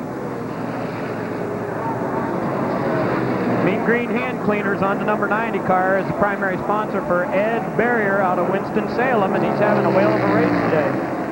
Second place car is Kenny Martin. There he is. Oh, and Kenny loses it. Oh, no. Man, he slams that wall with the left side back across the racetrack and hits it on the inside wall. Heavy contact by Kenny Martin. And Benny, he slid right back across the racetrack in front of the 3rd, 4th, and 5th place cars who were coming by. Andy Hillenberg coming by, Gary Layton. As there is the car number 50. And the leaders are headed on pit road. They see Barrier, 46 car Kimmel. There's Jerry Layton. This best caution flag in the world for Harris Devane because that 33 car was really struggling, was leading the race, had fallen back to where, Ray? 8th place he was right before that caution came out for Kenny Martin, so I'm sure Harris Devane will go to the pits. Here's the 46 car, Frank Kimmel, and Bill Weber should be in his pit. Right here, Ray, they will make a wedge adjustment. They will give Frank 4 more tires, so their strategy is working out. Remember, they stayed out when they thought it was going to rain, then they came in late, had to go to the back of the field. Now they've worked their way back up. Mark Thompson right behind him on pit road, also getting a chassis adjustment and 4 tires and plenty of fuel. They put more tape on the front of the 46 car, and it looked like a little tape on the front of the 66 car. Kimmel's away. Thompson still sits in his car. Now he drops, weaves his way around a Hoosier tire, and heads out in front of Ciupetti. There's Gary Layton's car leaving pit road. David Ipton, the crew. And there is Martin out of the car. He took one whale of a lick. Kenny Martin out of Cleveland, Ohio, the Independence Communications Ford, 1995 Ford Thunderbird, running in second spot on lap 86 when it suddenly swapped ends. In between turns 3 and 4, came around and tagged the outside concrete, hit it a ton, and fortunately he's able to walk away.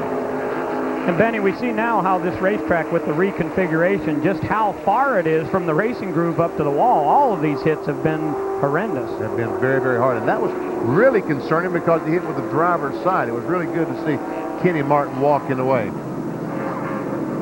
And that combined with the unseasonably cold temperatures, they are huddled up here in Atlanta. You'd think Atlanta, you'd be looking for sunscreen, but the entire southeastern part of the United States bathed in unseasonably cool temperatures. Of course, the rest of the country getting some snow, so we should feel fortunate.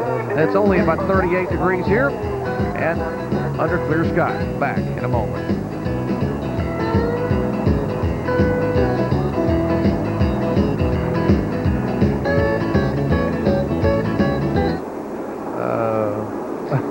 So I lied. Okay, it's a little cloudy. Okay. I got a bust on punch because it was raining a minute ago and now it's under clear sky. I know. Hey, guys. Yeah, go ahead, John. Barrier still needs one more stop. They took on sticker tires. The 74 car took on 4 tires. Talked to Stan Hoover. He said the reason they didn't pit, they want to go to lap 100, then pit, take on 4 tires, and they could go the rest of the way after that. Really? Oh, that's right. That's what they said. Yeah, well, he said that the chassis adjustments they made last stop seemed to fix the car, and he said it feels pretty good right now. Huh. How many laps is this race again? 162. 162. Let me write Hey, that Neil. down. 160. In the middle of the end.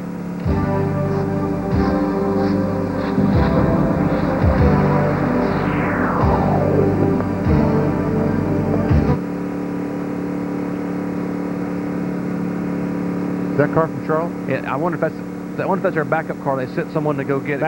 Coming in on a flatbed truck, the 24, the DuPont car, right by the scoreboard in the middle of the infield.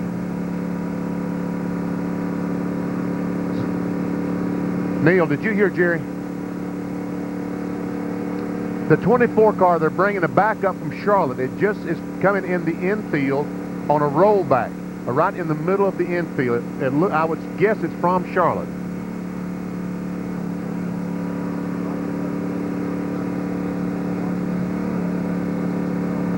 Turn 1 camera can shoot it, probably, can see it, probably.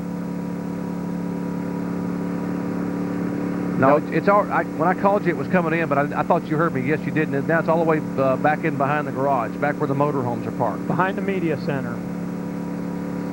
Right in the center of the infield. Right in the middle of the infield.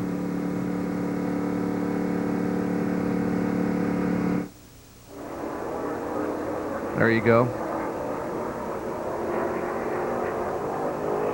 Can we see what it says on the door? Does that say like Hendrick? It probably says Hendrick Chevrolet. That's probably used a rollback to go get it and bring it down.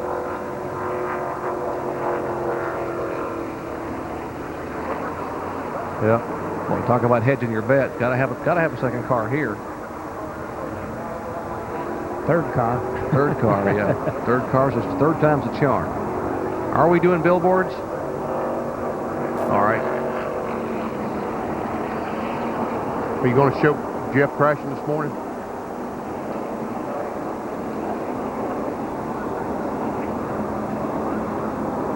Okay.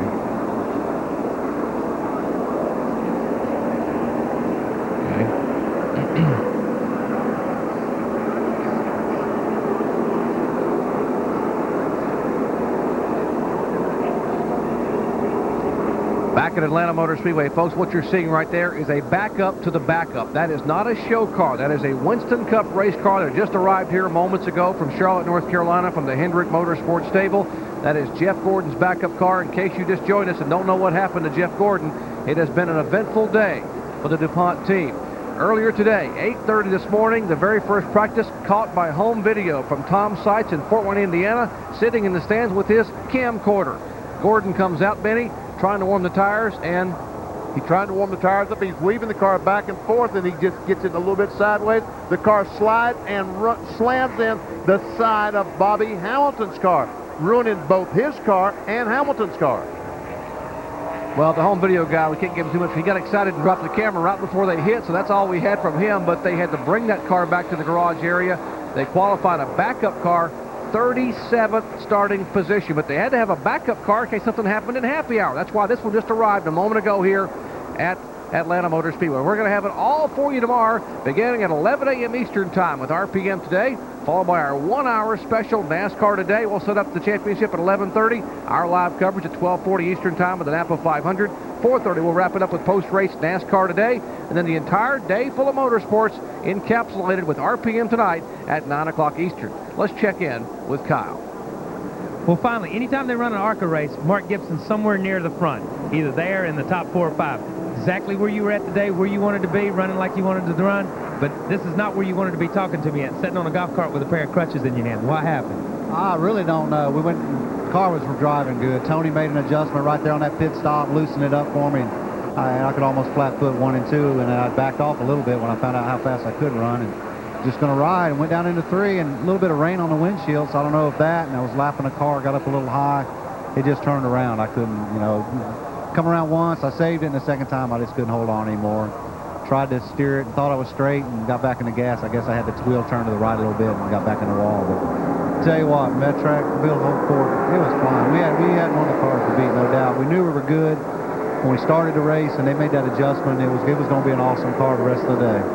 Well, he's a little bit banged up, and he's got a long time over this winter to get healed up, and he'll be back up front next year. Well, thank you very much, Colin, for catching up with Mark. He plans on running some Winston Cup events next year, probably 4 and 5.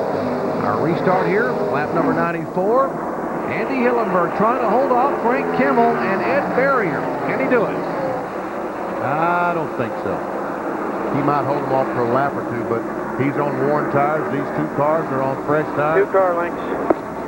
You think it's just a matter of time until Kimmel and Barrier both able to get by. That was Larry Clement on the radio, Benny, that told him 2 car lengths, giving him an idea of just how far back Ed Barrier is in the number 90 car. Of course, Larry Clement, one of the owners. Still 2 car lengths, Larry tells him. One other guy that's been associated with this team for a long time, Benny, is a guy by the name of Jerry Guerra. And you see on the dash right there, in memory of Jerry Guerra passed away just a few weeks ago back in Dayton, Ohio. Sitting at home watching racing on television, and he's been involved with Dan Faldorf and this race team for a long time, and everybody in ARCA certainly sending out their condolences to the Guerra family. All right, let's check in back with Kyle Petty, who's caught up with another driver who had a tough afternoon. Okay, I'm sitting here with Kenny Martin. You were running second when this happened. What? You took a tremendous blow. We're good to see you. Glad to see you out walking around. Are you okay? Yeah, I'm fine. I'd like to say hello to the kids back home, Sarah, Andy, and Dana. I'm all right, babe. Yeah, we were doing real good. We going into number 3, and we blew a right front tire out, and it kind of ended things a little short. But man, I tell you what, I got a lot of people to thank. If you can give me just a minute, man. Stanley Lojek, he's been behind us the whole time. He's just a great guy. I got to thank him. Oh boy, Mr. Heater, Mr. Gasket, Weisco Piston. Oh geez, they're all in uniform there. We can read them. We got them. I mean, Independence Communication, everybody in Cleveland, man, I love you guys. They're all behind me. It feels great. I tell you what, he's happy to just be out here walking around right now, guys. All right, Kenny, Mark, just give me a minute. I'll get them all in, Kyle. Meanwhile, up front, take a look at what's happening. Kimmel passes. Hello, good move, Frank. On the outside, and you're right, Larry. Run a nice steady pace. It's your race right now. That was a good move to pass on the outside. Oh, a nice, easy 2 move. car lengths back to the 80 car. Slowing on the bottom there. Now, Benny, in the first half of this race, when you went high, that was when you got passed. In the second half of the race, that groove moving up, and you're actually making some passes. Frank Kimmel is running actually 5 or 6 cars deep off the white line.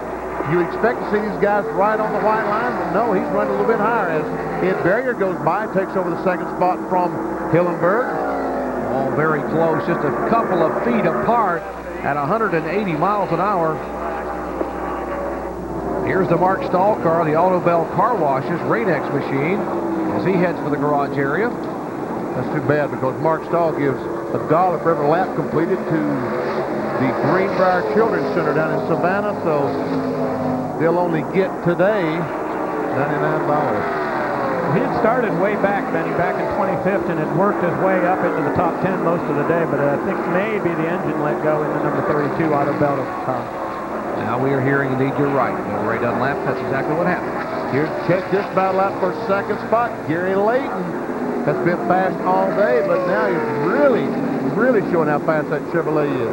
So, Benny, I had worried about those guys starting way back, but Layton and Kimmel were the two that pitted Layton. Look who's up front. First and second place on the racetrack. Layton in the Tampico Citrus Punch car passes Barrier and takes over second. And another battle, Gerhardt goes by Jeff Finley. Moves him into the 10th spot. Finley, a promising young rookie driver on this series. Gerhardt, a former Rookie of the Year back in 1988. 24 points, Jerry, is all that separates the number 99 of Jeff Finley and Josh Baltus, who's out there on the racetrack. He's currently 3 laps down, running in 16th, but 24 points will decide the 1997 Rookie of the Year Championship, which is sponsored by STP. All right, laps are winding down here at Atlanta Motor Speedway. There's the leader, the Advanced Auto Parts Chevrolet. Frank Kimmel, 5 career victories, trying to hold on a chilly day in southeastern Georgia and maybe get his first ever Super Speedway victory. We'll be back with more from Atlanta Motor Speedway in just a moment.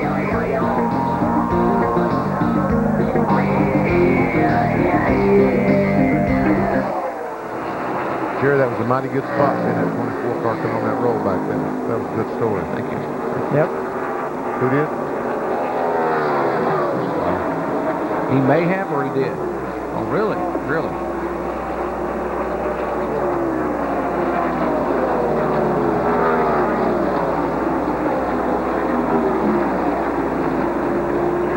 Layton is running 180 and a half.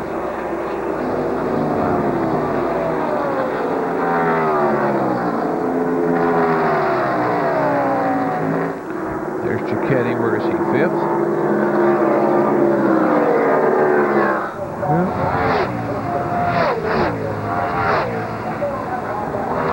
The 74 car passed the car down in the corner, lost 3 miles per hour. He ran 180 the last time, he ran 177 this time.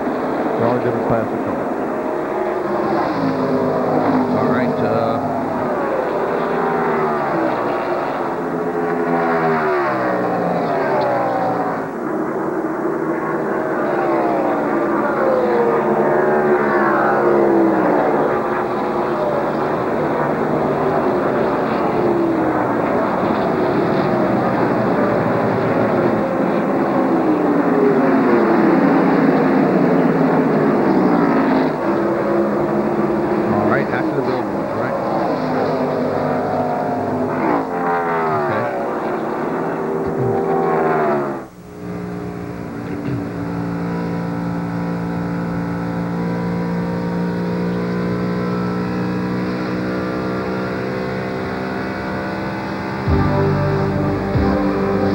Speedway coverage of the ARCA Bondo Mar-Hyde Supercar Series season finale Reese's 400 from Atlanta Motor Speedway is being brought to you by Valvoline DuraBlend, the #1 selling semi-synthetic motor oil. You're looking at Josh Baltus in-car camera, and Josh was being shown among the top 15, now being shown in 16th spot, 3 laps back. And we see him waving frantically to the guy to pass on the outside. We're looking at the ARCA rookie points. Baltus, Finley, Russell, Pardus, and Ed Barrier.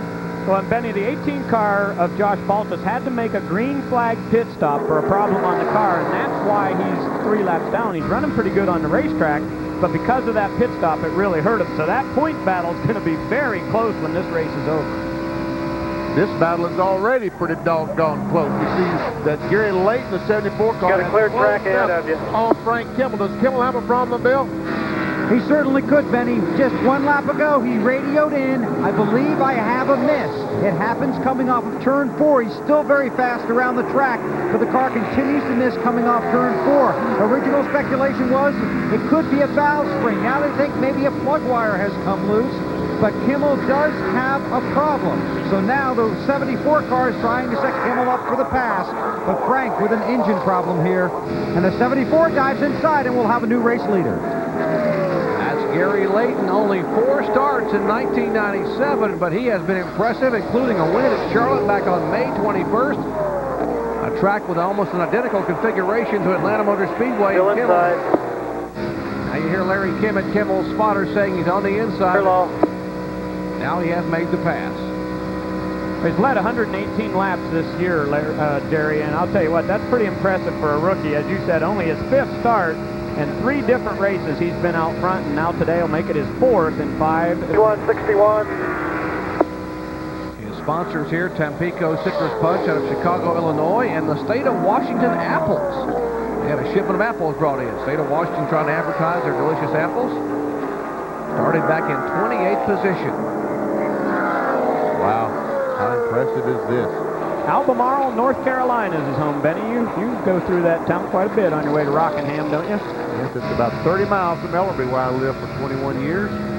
So I've been through there only 1,000 times or so. He's a building contractor in Albemarle. He said he sold a house on Friday. He said if I could win the race on Sunday, this would be a heck of a weekend for me. 51 laps to go. Season finale for the ARCA cars. And a lot of guys in the Winston Cup garage interested to see what's going to happen today in these last few laps here at Atlanta, including the guy who will be our pole sitter tomorrow. Right, Kyle? Right. I told you these guys are not sitting in their buses and not inside. They're out in this cold weather. I'm standing here, and he referred to us guys as Chuck Yeagers. I only see one Chuck Yeager standing here. This man run 197 miles an hour here today. A little bit, 197 and a half. I don't even know. It was so fast I didn't count the ... on the side of it. I mean, that's an incredible lap. It is incredible. I mean, it's like, aren't we going a little too fast for this 1.5 mile track? You know, we don't know. I've been watching this race a little bit. They've been being pretty careful out there. They've had some accidents, but pretty careful. I've seen some guys in the second groove, but not a whole lot of passing, not a whole lot of running up there. So I know, like you, we're all concerned about this happy hour. How good can we race together out there as a group? How fast can we go? How fast do we need to go? You know, how are your tires going to hold up? All those questions are going to be answered here in 1 hour. All those questions. I mean, that's a lot to try to figure out in 1 hour, but we have to do it about every week, and we're going to have to do it here in Atlanta. But I'm pretty concerned. I don't know about you. What do you think? I only run 192. I'm not too concerned. You're 5 miles an hour faster than me. Right now, they're running 179, 180 miles an hour in the race pace. Granted, they didn't get a lot of practice on the racetrack. They didn't get, you know, a lot of time to spend on the racetrack. But 179 or 80 miles an hour is still fast in Atlanta. Well, that's still pretty fast, but, you know, this is Winston Cup racing over here in this garage, and I'm sure we're going to be pushing that up quite a bit faster. You know, in that little time we did scuffing tires, we could run, you know, 90 pretty easy. So I don't know what it's going to be like, Kyle. Well, the speed just got somebody down here in turn 1. Well, heavy impact, Kyle, in turn 1. 2 cars involved. This one, the window net is down as the 7th caution flag today comes out on the car number 76. Spun around. That's Joe Cooksey out of Centralia, Illinois. My heavens, that's exactly what we're talking about, Benny. How hard you hit if you come from the bottom of the racetrack and go all the way across to the top. I saw some debris laying on the racetrack. It was incredible. It looked like balancers off the engines or whatever. The 26 car also involved Rick Shepard. Rick Shepard from Mount Clemens, Michigan. And Benny, this car that Rick Shepard's driving right there, the number 26, is actually owned by Brian Kahns, who's also in this race, who's driving the 06 car. And Brian told me they're going to have this car in a parade in Livonia, Michigan on Monday. I think they're going to have to do a little work on it if they're going to put that in that parade. Well, a heavy impact for the wall down there for the car number 76, Cooksey. Let's see if we can watch him hit. heavy, just head on in the wall. And look at the debris that's flying across the racetrack. Little pieces, big pieces.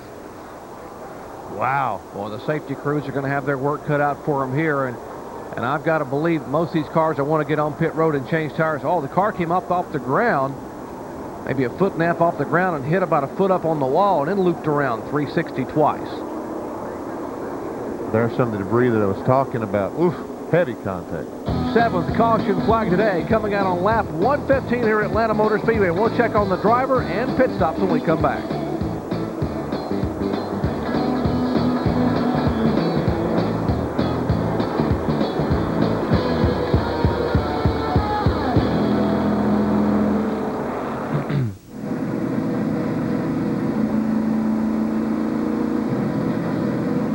Who's in the 74 pit? Is that Bill? Bill was. John is? Okay. Okay.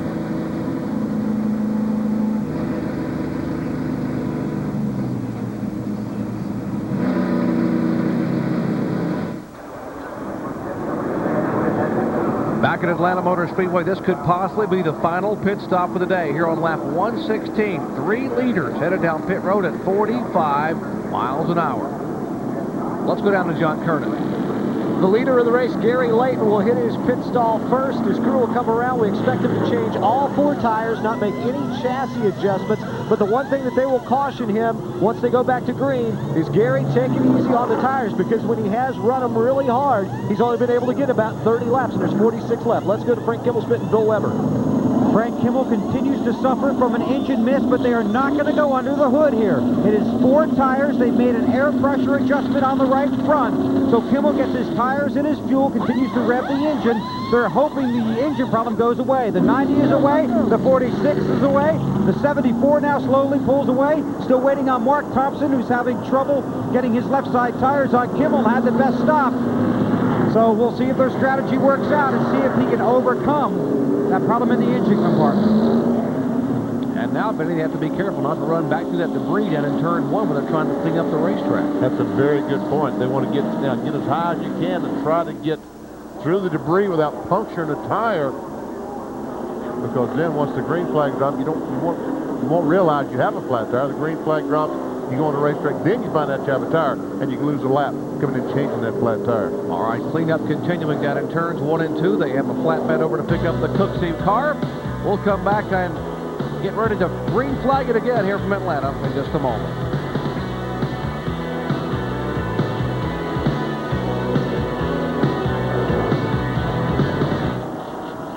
Barrier came in 6th and went out in 3rd of that group that pitted. Huh? Barrier. Wasn't he running? Barrier was running 6th? He was running 3rd, wasn't he? I had him coming into pits in this order. Prime Monday. Let me yeah, I talked to Marino last night. Via satellite. Okay. Huh? What's that? Yeah, they're struggling a little bit there, but they got Buffalo at home Monday night. He didn't get home from practice. Jimmy Johnson kept him on the practice field last night till 7 o'clock in Miami, getting ready for Monday Night Football.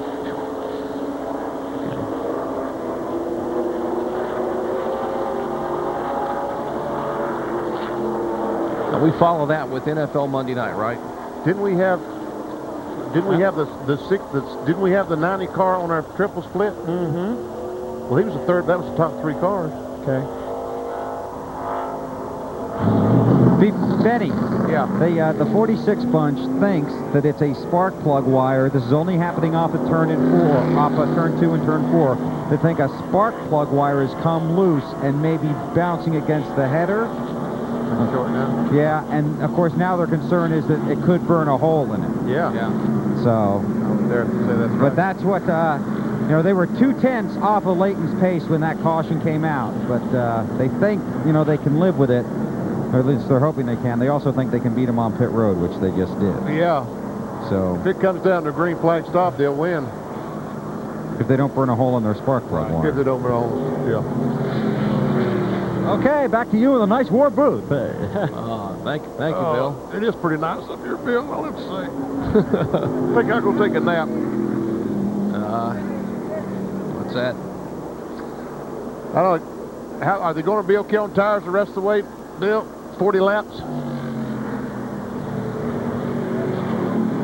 A good possibility. I would think. I mean, they said the 33 car ran 60 laps or something on that first set of tires. Yeah. He was very slow, but it's a lot faster than John Kernan. John Kernan. Here's Johnny. Here's Johnny. Hello, hello, hello. Gary Layton won't. He's going to need right sides one more time. And I'll tell you why. All right. Oh, go ahead, John. And now you know. That's Ronald McDonald's hero there, you know, John Kernan. Andy, I'm still waiting for those burgers. Ronald, if you're watching on the satellite, I want my burgers. What Wagers is that? I'll gladly pay you Tuesday For a hamburger today. Hi, Wimpy.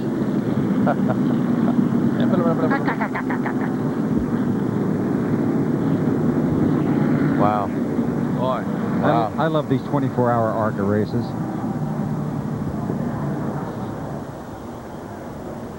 Really? Out of front. Yeah. Yeah. Well, Mike, have fun. Yeah, you guys enjoy yourselves. Enjoy yourself. Knock yourselves out, guys. I can hear you now in the dark.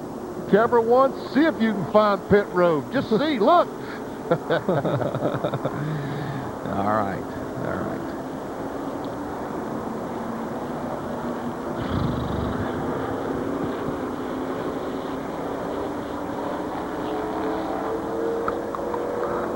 Nine cars on the lead lap. Yep. That's pretty good. Jimmy Kitchens, Bobby Allison told me, he told him, said, I want you to see the checkered flag. So far it's working. Yeah, yeah.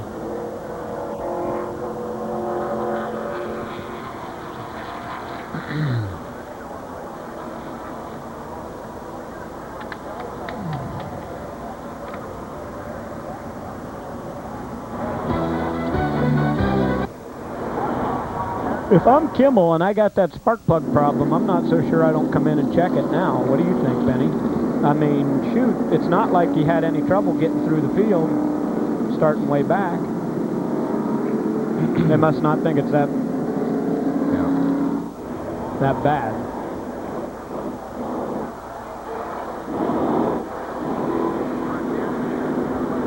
You know what I mean?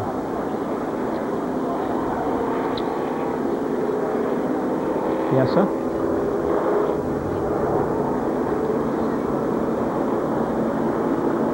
Of course, that's probably as good a guess as this.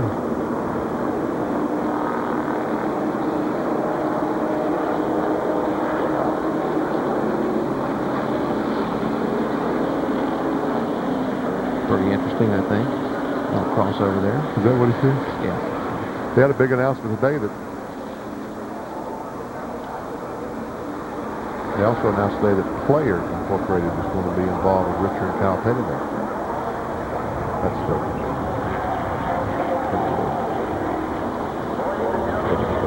That's a private organization.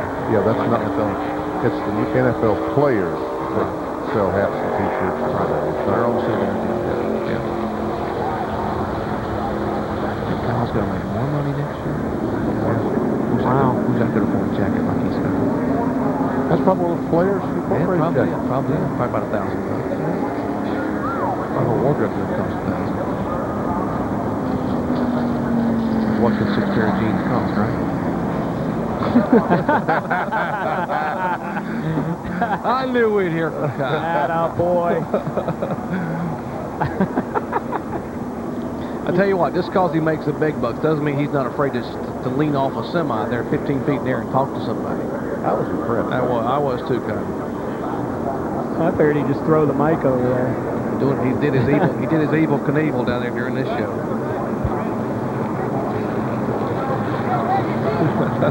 Kyle, they turned on your microphone, so you got... No, they turned my microphone on. Rebuttal time. I don't need any rebuttal time, man. I don't need. I make so much money, I don't have to talk anymore. Hey, only in America, right, Kyle? Only in America. That's Yes, it. I sir. love this country. I love this country. Yes. Yeah.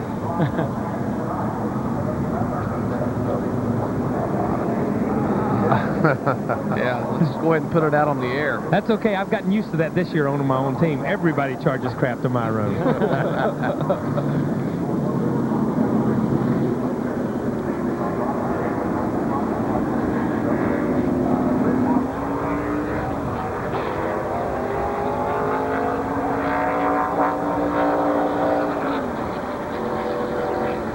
Out is on what?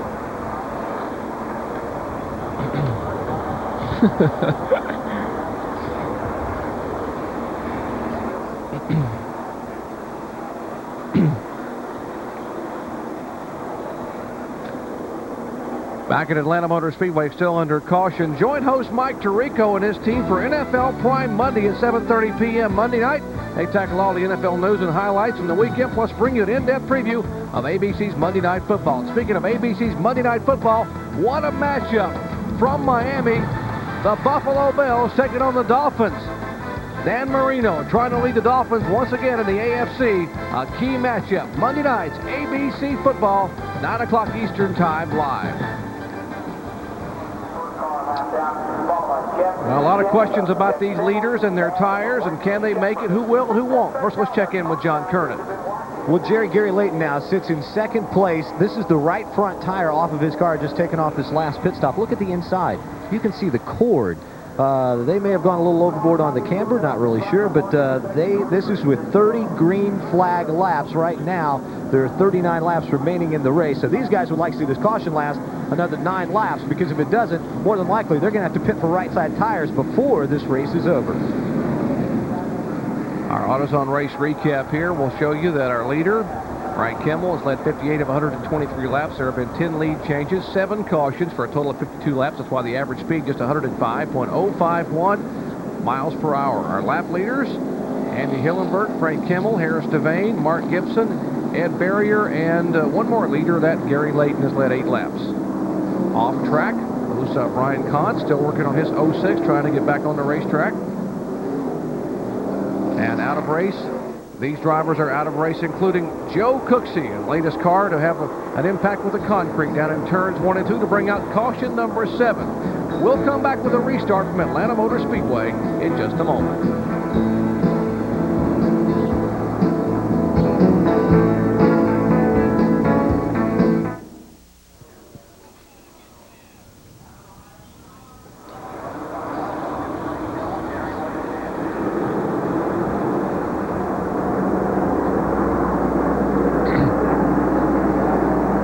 At Atlanta Motor Speedway, perfect timing. Pace car pulls away, and Frank Kimmel will lead him down. Double Green flag. flag, green flag.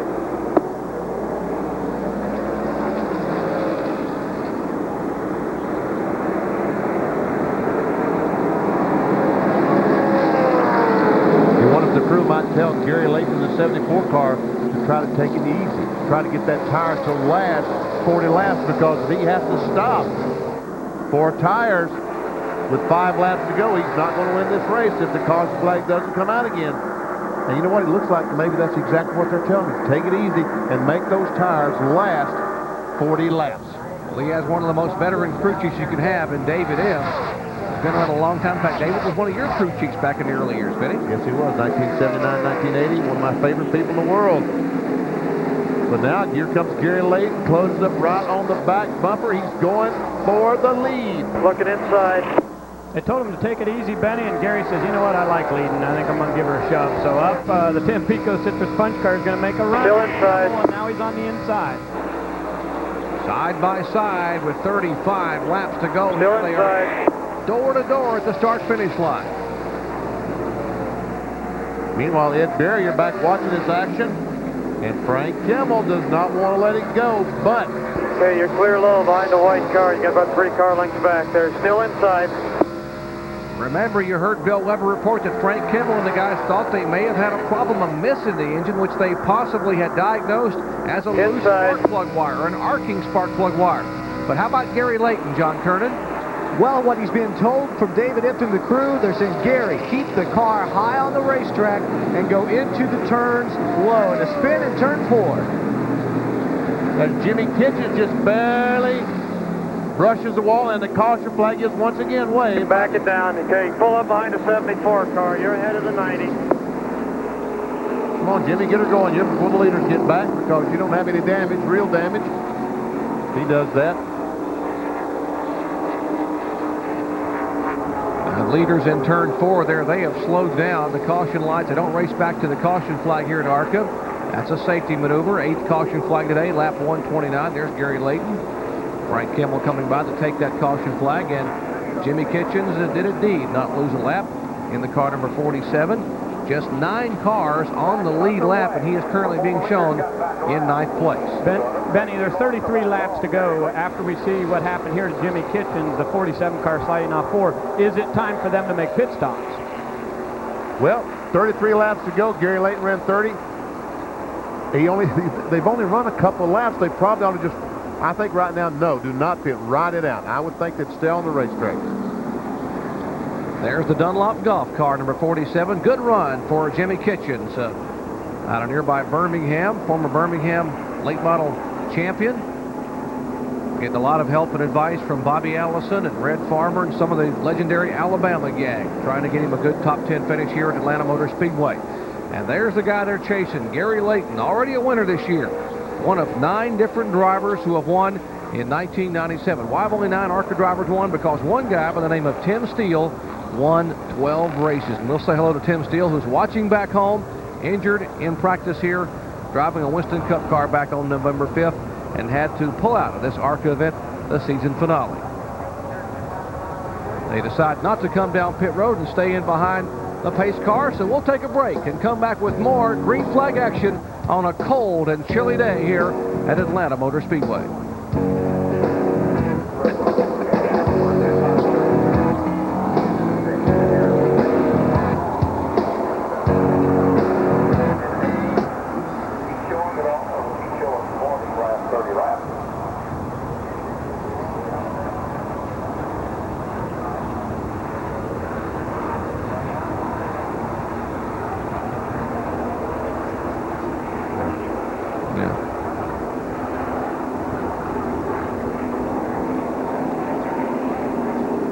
That seems to have been the trouble spot today.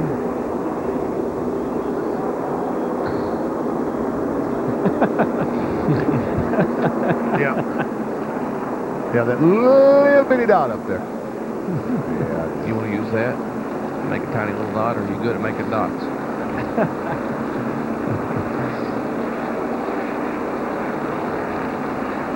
Were you a dot maker or a dash maker growing up? You were better at dots or dashes? Better dashes. I'd be pretty good drawing straight. See, watch this. Look at that. Aren't you something? Not bad at all. Hang on. Okay. All right.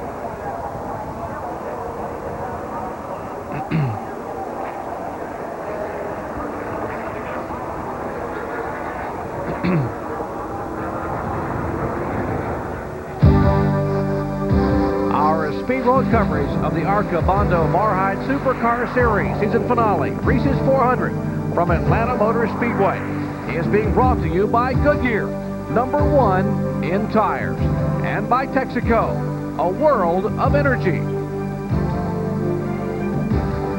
Under the 8th caution flag today here on lap 129, see if we can show you exactly what happened. Well, we're riding along with Josh Baltus. And up here somewhere is a little white car. That's Jimmy Kitchens. Watch as he goes down in the 3rd corner. As he comes on 4 right there, just loses control. Around he goes. And Josh Baltus says, please don't come back across the racetrack. And fortunately, Kitchens did not. There we see him sliding down, and he just missed that inside wall. Tell you what, if he'd hit the wall where the flagman was standing, I think there'd been some pretty good contact. Serious damage to that car, but he just touched it with the right rear. And did not lose a lap on that incident in and of itself. Currently being shown 9th overall, driving a car they got from Bobby Allison with a Robert Yates engine. The Dunlop Golf sponsorship on the side of Jimmy Kitchens' machine as we get set for green flag. Green flag, green flag. 30 laps to go this time when they come by the stripe.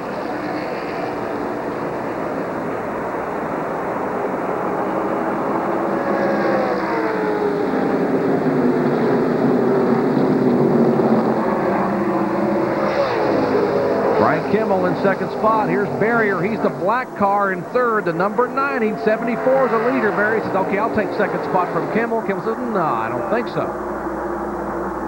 Tell you what, Frank Kimmel has a pretty good hand in the race car to run on the outside groove around 3 and 4 the way he has.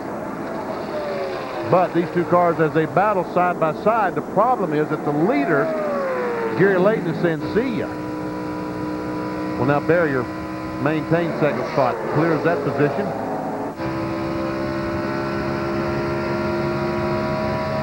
Riding along with Kimmel's roof cam. That white car up front is the leader, Layton. Second is Barrier, the 90 car. Kimmel is third. Good run by Kirk Shelmerdine. In fourth spot, the car number 3. In fifth is Mike Cicchetti. All on the lead lap.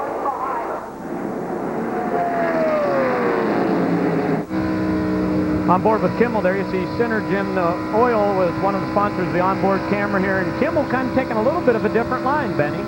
Yes, he's running a little bit higher on the racetrack than these other cars. The split fire snapshot of Gary Layton started 28th.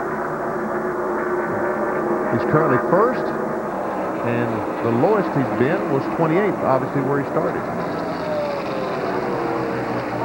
34-year-old driver from Albemarle, North Carolina, only his 5th ever ARCA start. Already has 1 victory. There we see the battle for 4th, 5th, 6th, 7th. I'm sorry, go ahead, Vinny. Kirk Shelmerdine in the 3 car and being overtaken and passed by Cicchetti in the 17. And here goes Hillenberg in the 80 by. Harris Devane is trying to go by. Here comes Mark Thompson to challenge. Quite a surprise to see Mark Thompson running back where he's at today, guys. So far in 1997, when we've had a super speedway race that we've covered here on ESPN, Mark Thompson's been right up there battling for the lead, and his car is definitely off today. Yeah, 2 wins in 1997, 1 at Charlotte, 1 at Michigan on ESPN, his first 2 career victories.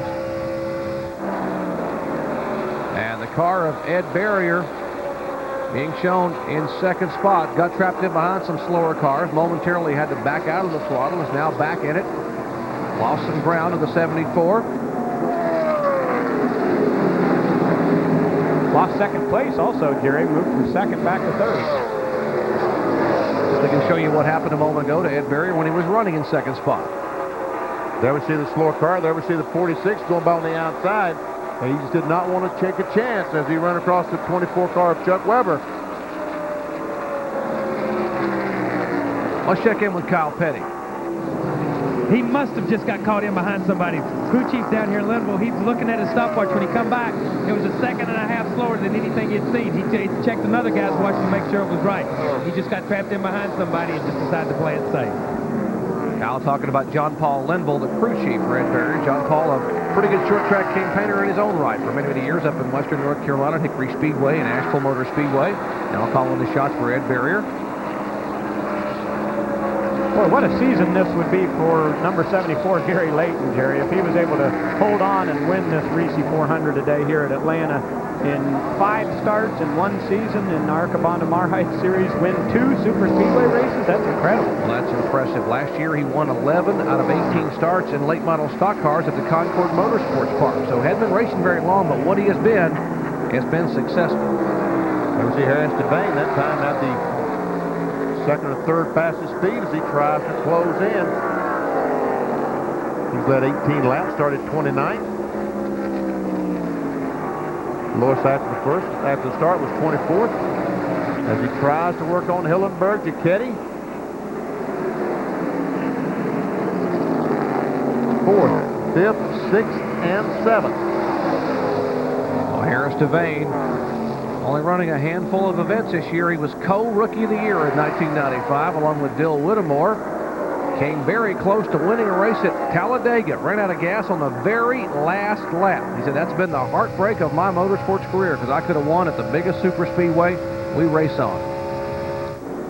Well, guys, this is an incredible battle back here. All these guys fighting for that position. But up front, Gary Layton is now starting to spread out his lead on Frank Kimmel and Ed Barrier. I think that margin between first and second is starting to widen.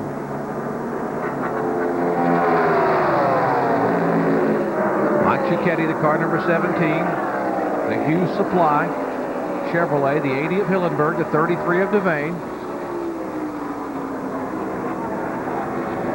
Thompson is the black car, left side of your screen. Black and white numeral, number 66. 20 laps to go on a chilly afternoon at Atlanta Motor Speedway. Talked with Andy Hillenburg a little bit before the race, guys, and he told me he's been doing some testing in the IROC cars. He's been out in California and Texas, and so he's had a chance to be behind the wheel a little bit, but he said, man, this time from when the Atlanta race is over until you get down to Daytona in February sure seems like a long time for a driver. If he can drive the IROC cars and test all winter at Daytona, Michigan, and race and tracks they're going to run next year, it will be a very short winter for Hillenburg. See Mike Cicchetti in the car number 17 there. He was a former Winston Cup crew member for Rick Mast. And Rick drove the number 1 car for Richard Jackson and for Alan Kowicki when he drove the car number 7. That's where the number 17 came from, on the side of his car. Now the big concern with the car number 74 is, can he make it on the tires? John showed us how the tires were wearing before. John, what are their thoughts?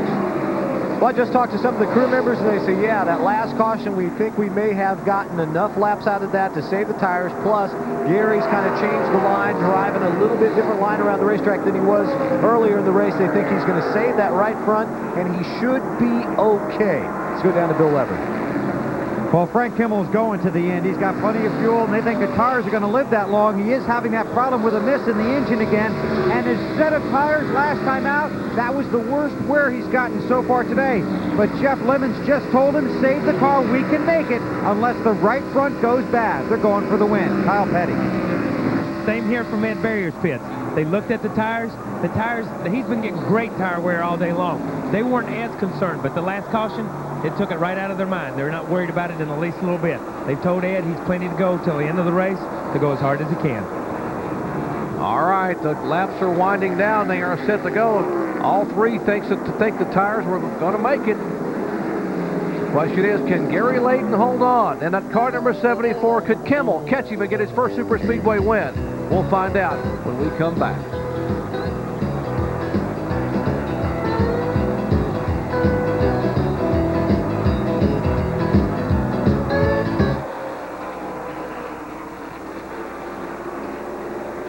What'd you say, Pop, coming back? Ooh. Is he smoking? Is that smoke? Yeah, he just got bobbled real bad there. Yeah. Are we keeping track of that interval at all, Neil? Right here. It's on the screen there. Oh, okay. All right, thank you.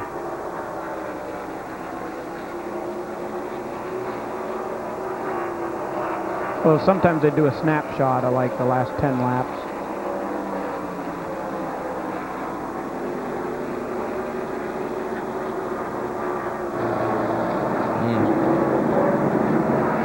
Because he is just stretching it.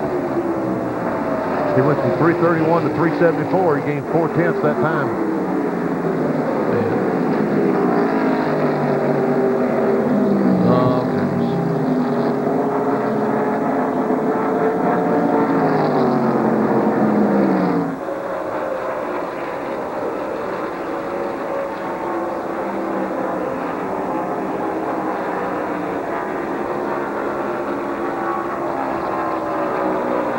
This shot from high above Atlanta Motor Speedway here in the late laps of the Reese's 400, courtesy of the fine folks at Pennzoil and our Pennzoil Copter Camp, giving us a panoramic view of this gorgeous 1.54-mile facility here in Hampton, Georgia. Our leader, as laps are winding down, car number 74, 34-year-old Gary Layton from Albemarle, North Carolina, trying to get his second victory in ARCA competition in only 5 starts here in 1997. Gary Layton has a 4.5-second lead right now, but it doesn't seem like he's slowing down. As a matter of fact, the last lap, he ran 178 miles per hour, the fastest lap of any of the cars on the lead lap.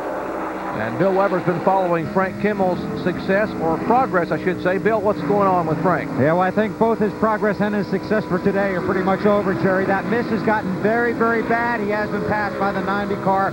Kimmel simply trying to make it live to the finish now, bring home a top 5. And now Mark Thompson going around Harris Devane. So some guys trying to pick up track position here in the closing laps. But it doesn't look like Frank Kimmel will be able to make a run at that big win here today.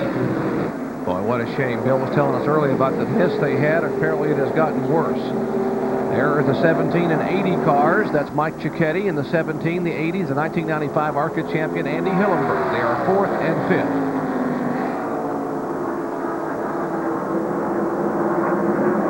This is probably the best battle on the racetrack. Hillenberg had about 3 laps of practice on this racetrack before they got started, guys. So I think any of these guys that get done with this race today and put their car in the trailer and go home and say, we did pretty good for all the more they knew about it before this race started. As you can see on our pylon, 10 laps to go. When these guys get by the start-finish line, it will be 9. The leader has just crossed the start-finish line, so you can see the advantage that Gary Layton has on these 2 cars here. The 17 of Cicchetti and the 80 of Hillenberg. Hillenberg now is going to try it on the outside. Nope. 38-year-old Mike Cicchetti in the car number 17. 10 starts. This is his 11th start from 1997. A 4th at Pocono, a 6th at Charlotte, and a 6th here in the spring at Atlanta. And trying to hang on to 4th place. And it looks like every time they get to a corner, it looks like Hillenberg makes a run. And once again, he makes a run, coming off 4. Well, you really got to trust that driver in front of you, knowing that you're there when you come off the corner. Normally, those drivers lets that car go out right against the outside retaining wall. Luckily, that time, Cicchetti did not do that and allowed Hillenberg to make the pass on the outside and move into 4th spot. And as Hillenberg has made that move to change that position, another car has gone a lap down on the racetrack. That's the 3 car of Kirk Shelmerdine, who has now gone a lap down to the leader, Gary Layton. And Frank Kimmel is still hanging in there. He's closed up. He's right on the back bumper of that barrier. And Gary Layton is getting slower and slower. Gary Layton just hit the wall. Just hit the wall. The leader is in the wall in turn number 3. Bring it on back. Come on, you race back. And they're past him. You got it. You got it. Keep coming. You're lap car on the bottom. Pick him off of that lap car. And here's the battle for 2nd place to the caution flag. Go. For first place. For the caution Good move, flag. Frank. Good move. Good move. Okay, you got 6 laps left. We may or may not get the green again. That is Larry Clement, the spotter and co-owner of the car number 46, telling his driver, great move, Frank Kimmel. He made the move by the 90 car and raced back to the caution flag as the leader. And Jerry, you had mentioned earlier that they do not race back to the flag in ARCA, and that is true except when it's inside 10 laps to go, because that may have just determined the winner of this race. So they did the right thing there. Kimmel was very observant of the caution, but he still beat Barrier back to the line. And remember, John Curtin told you about the tire wear they were seeing on the 74 car, and that they had told their driver, Gary Layton, he'd been told to try his darndest to save that right front tire. And here, with just 5 laps to go, he is in the wall in turn 3. Here we see him going down the backstretch. And Ray Dunlap, you saw it a moment ago. Yeah, he was going down the backstretch. It looked pretty like he was just on cruise control, Benny, and then all of a sudden the car starts to push up, and it made slight contact the first time, and then he stayed up against the wall. Wasn't a real hard hit, but it's hard enough to mess that car up. Now, while that was happening, Benny, let's watch the battle for the lead between the 90 and 46 back to the yellow flag. The 90 car backed off just a little bit, and Frank Kimmel did not back off. Drove in on the outside, thinking, hoping that Gary Layton would stay up against the wall. He did, and he was able to get by the barrier car and take the lead. Well, there was our leader. What a great run for that young man, the Tampico Citrus Punch machine, as he heads back to the garage area. Gary Layton was a leader with 5 laps to go, but scrapes the wall on lap 156 to bring out caution number 9. Back with the final laps from Atlanta Motor Speedway in just a moment. A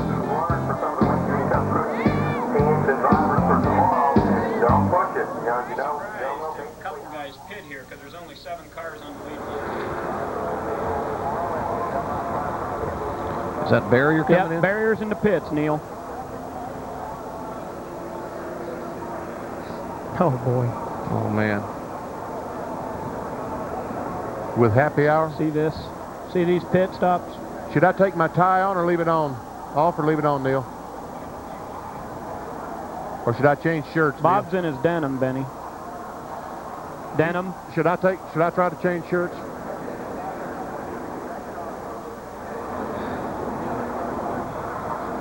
Okay. Okay.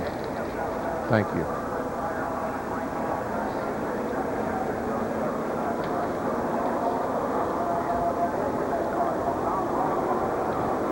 So Harris Devane wins that battle. 97. Barrier's still in the pits. It won't matter as long as he stays on the lead lap. Yeah, but the way these guys pit stops have been going. But he loses 4 spots? Yeah, no, I agree. I mean, it's a hot pit stop, but there's only 7. If he could have got back out in front of those guys. Is Despain up here? No, I didn't. He's not up here, is he, Bob? He should be in the pits, probably for happy Hopefully he hour. is. Okay.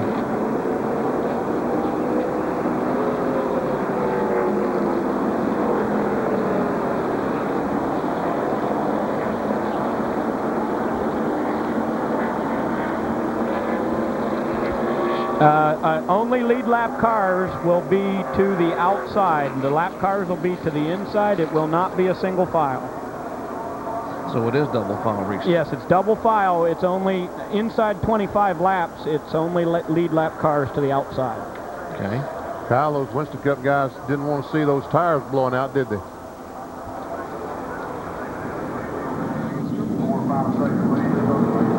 Yeah, I got it right here. 2-lap shootout. Kyle, you didn't want to see those blown tires, did you, buddy? Thompson's back in.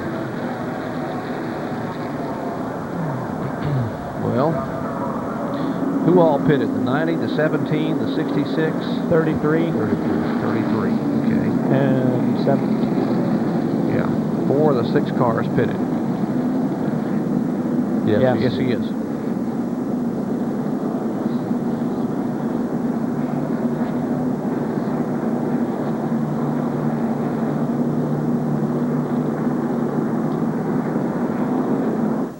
Get as much heat in those tires as you can, Frank, coming down here. Scrub the hell out of them.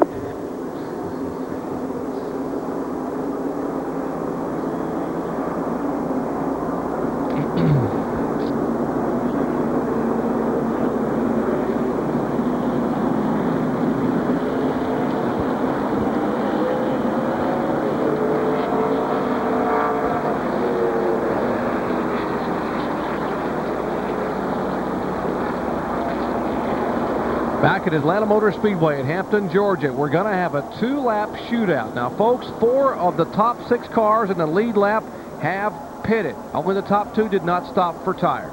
Okay, those 6 on the outside, those cars are in the lead lap. They are battling for the win. It'll be lap 160 when they take the green flag. 162 will be checkered. 3 miles, 2 laps at Atlanta Motor Speedway.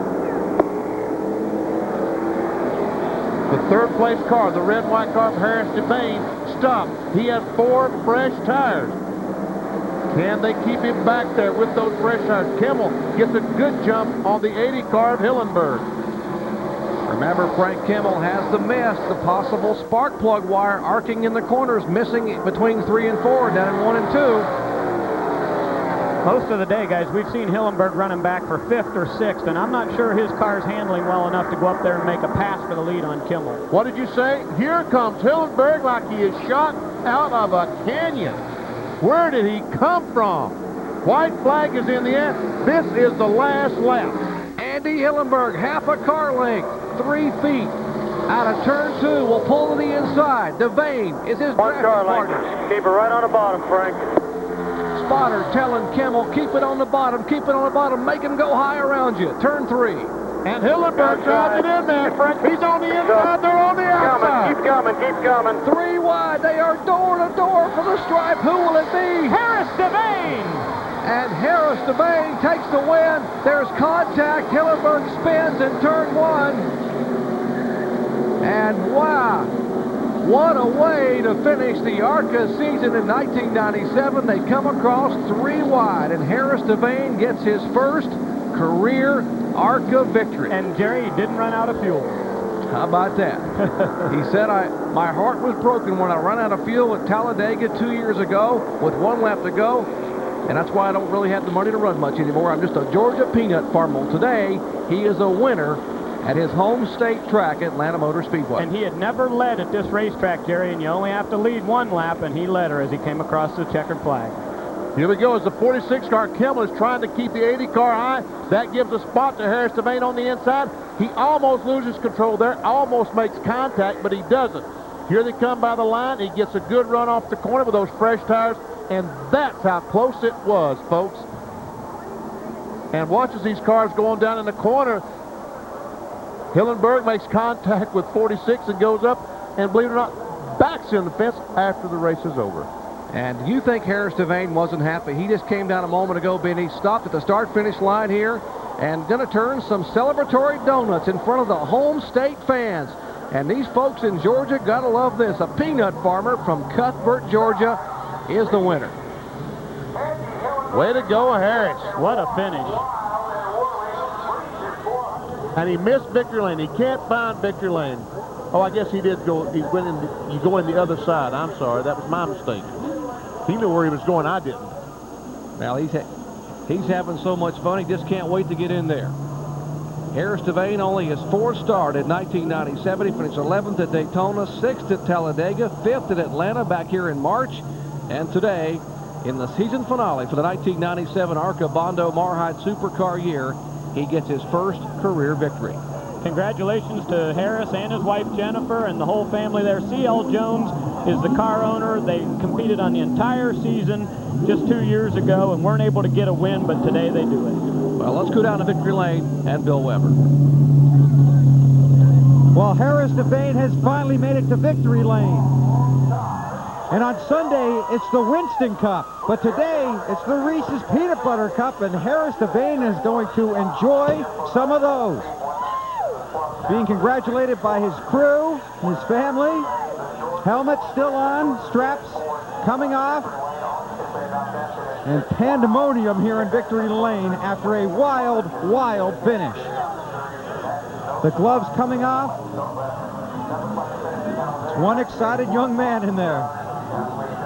What a wild 3-wide finish.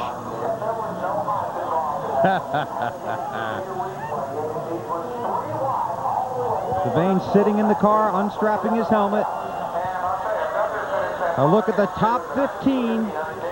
And the guys at the front providing the excitement at the finish.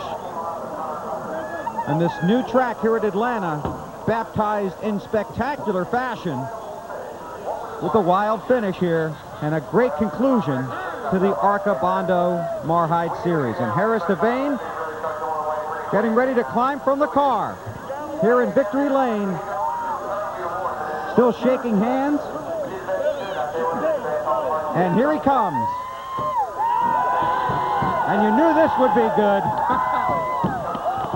Hey, local boy makes good. Congratulations. It's a long time coming, man.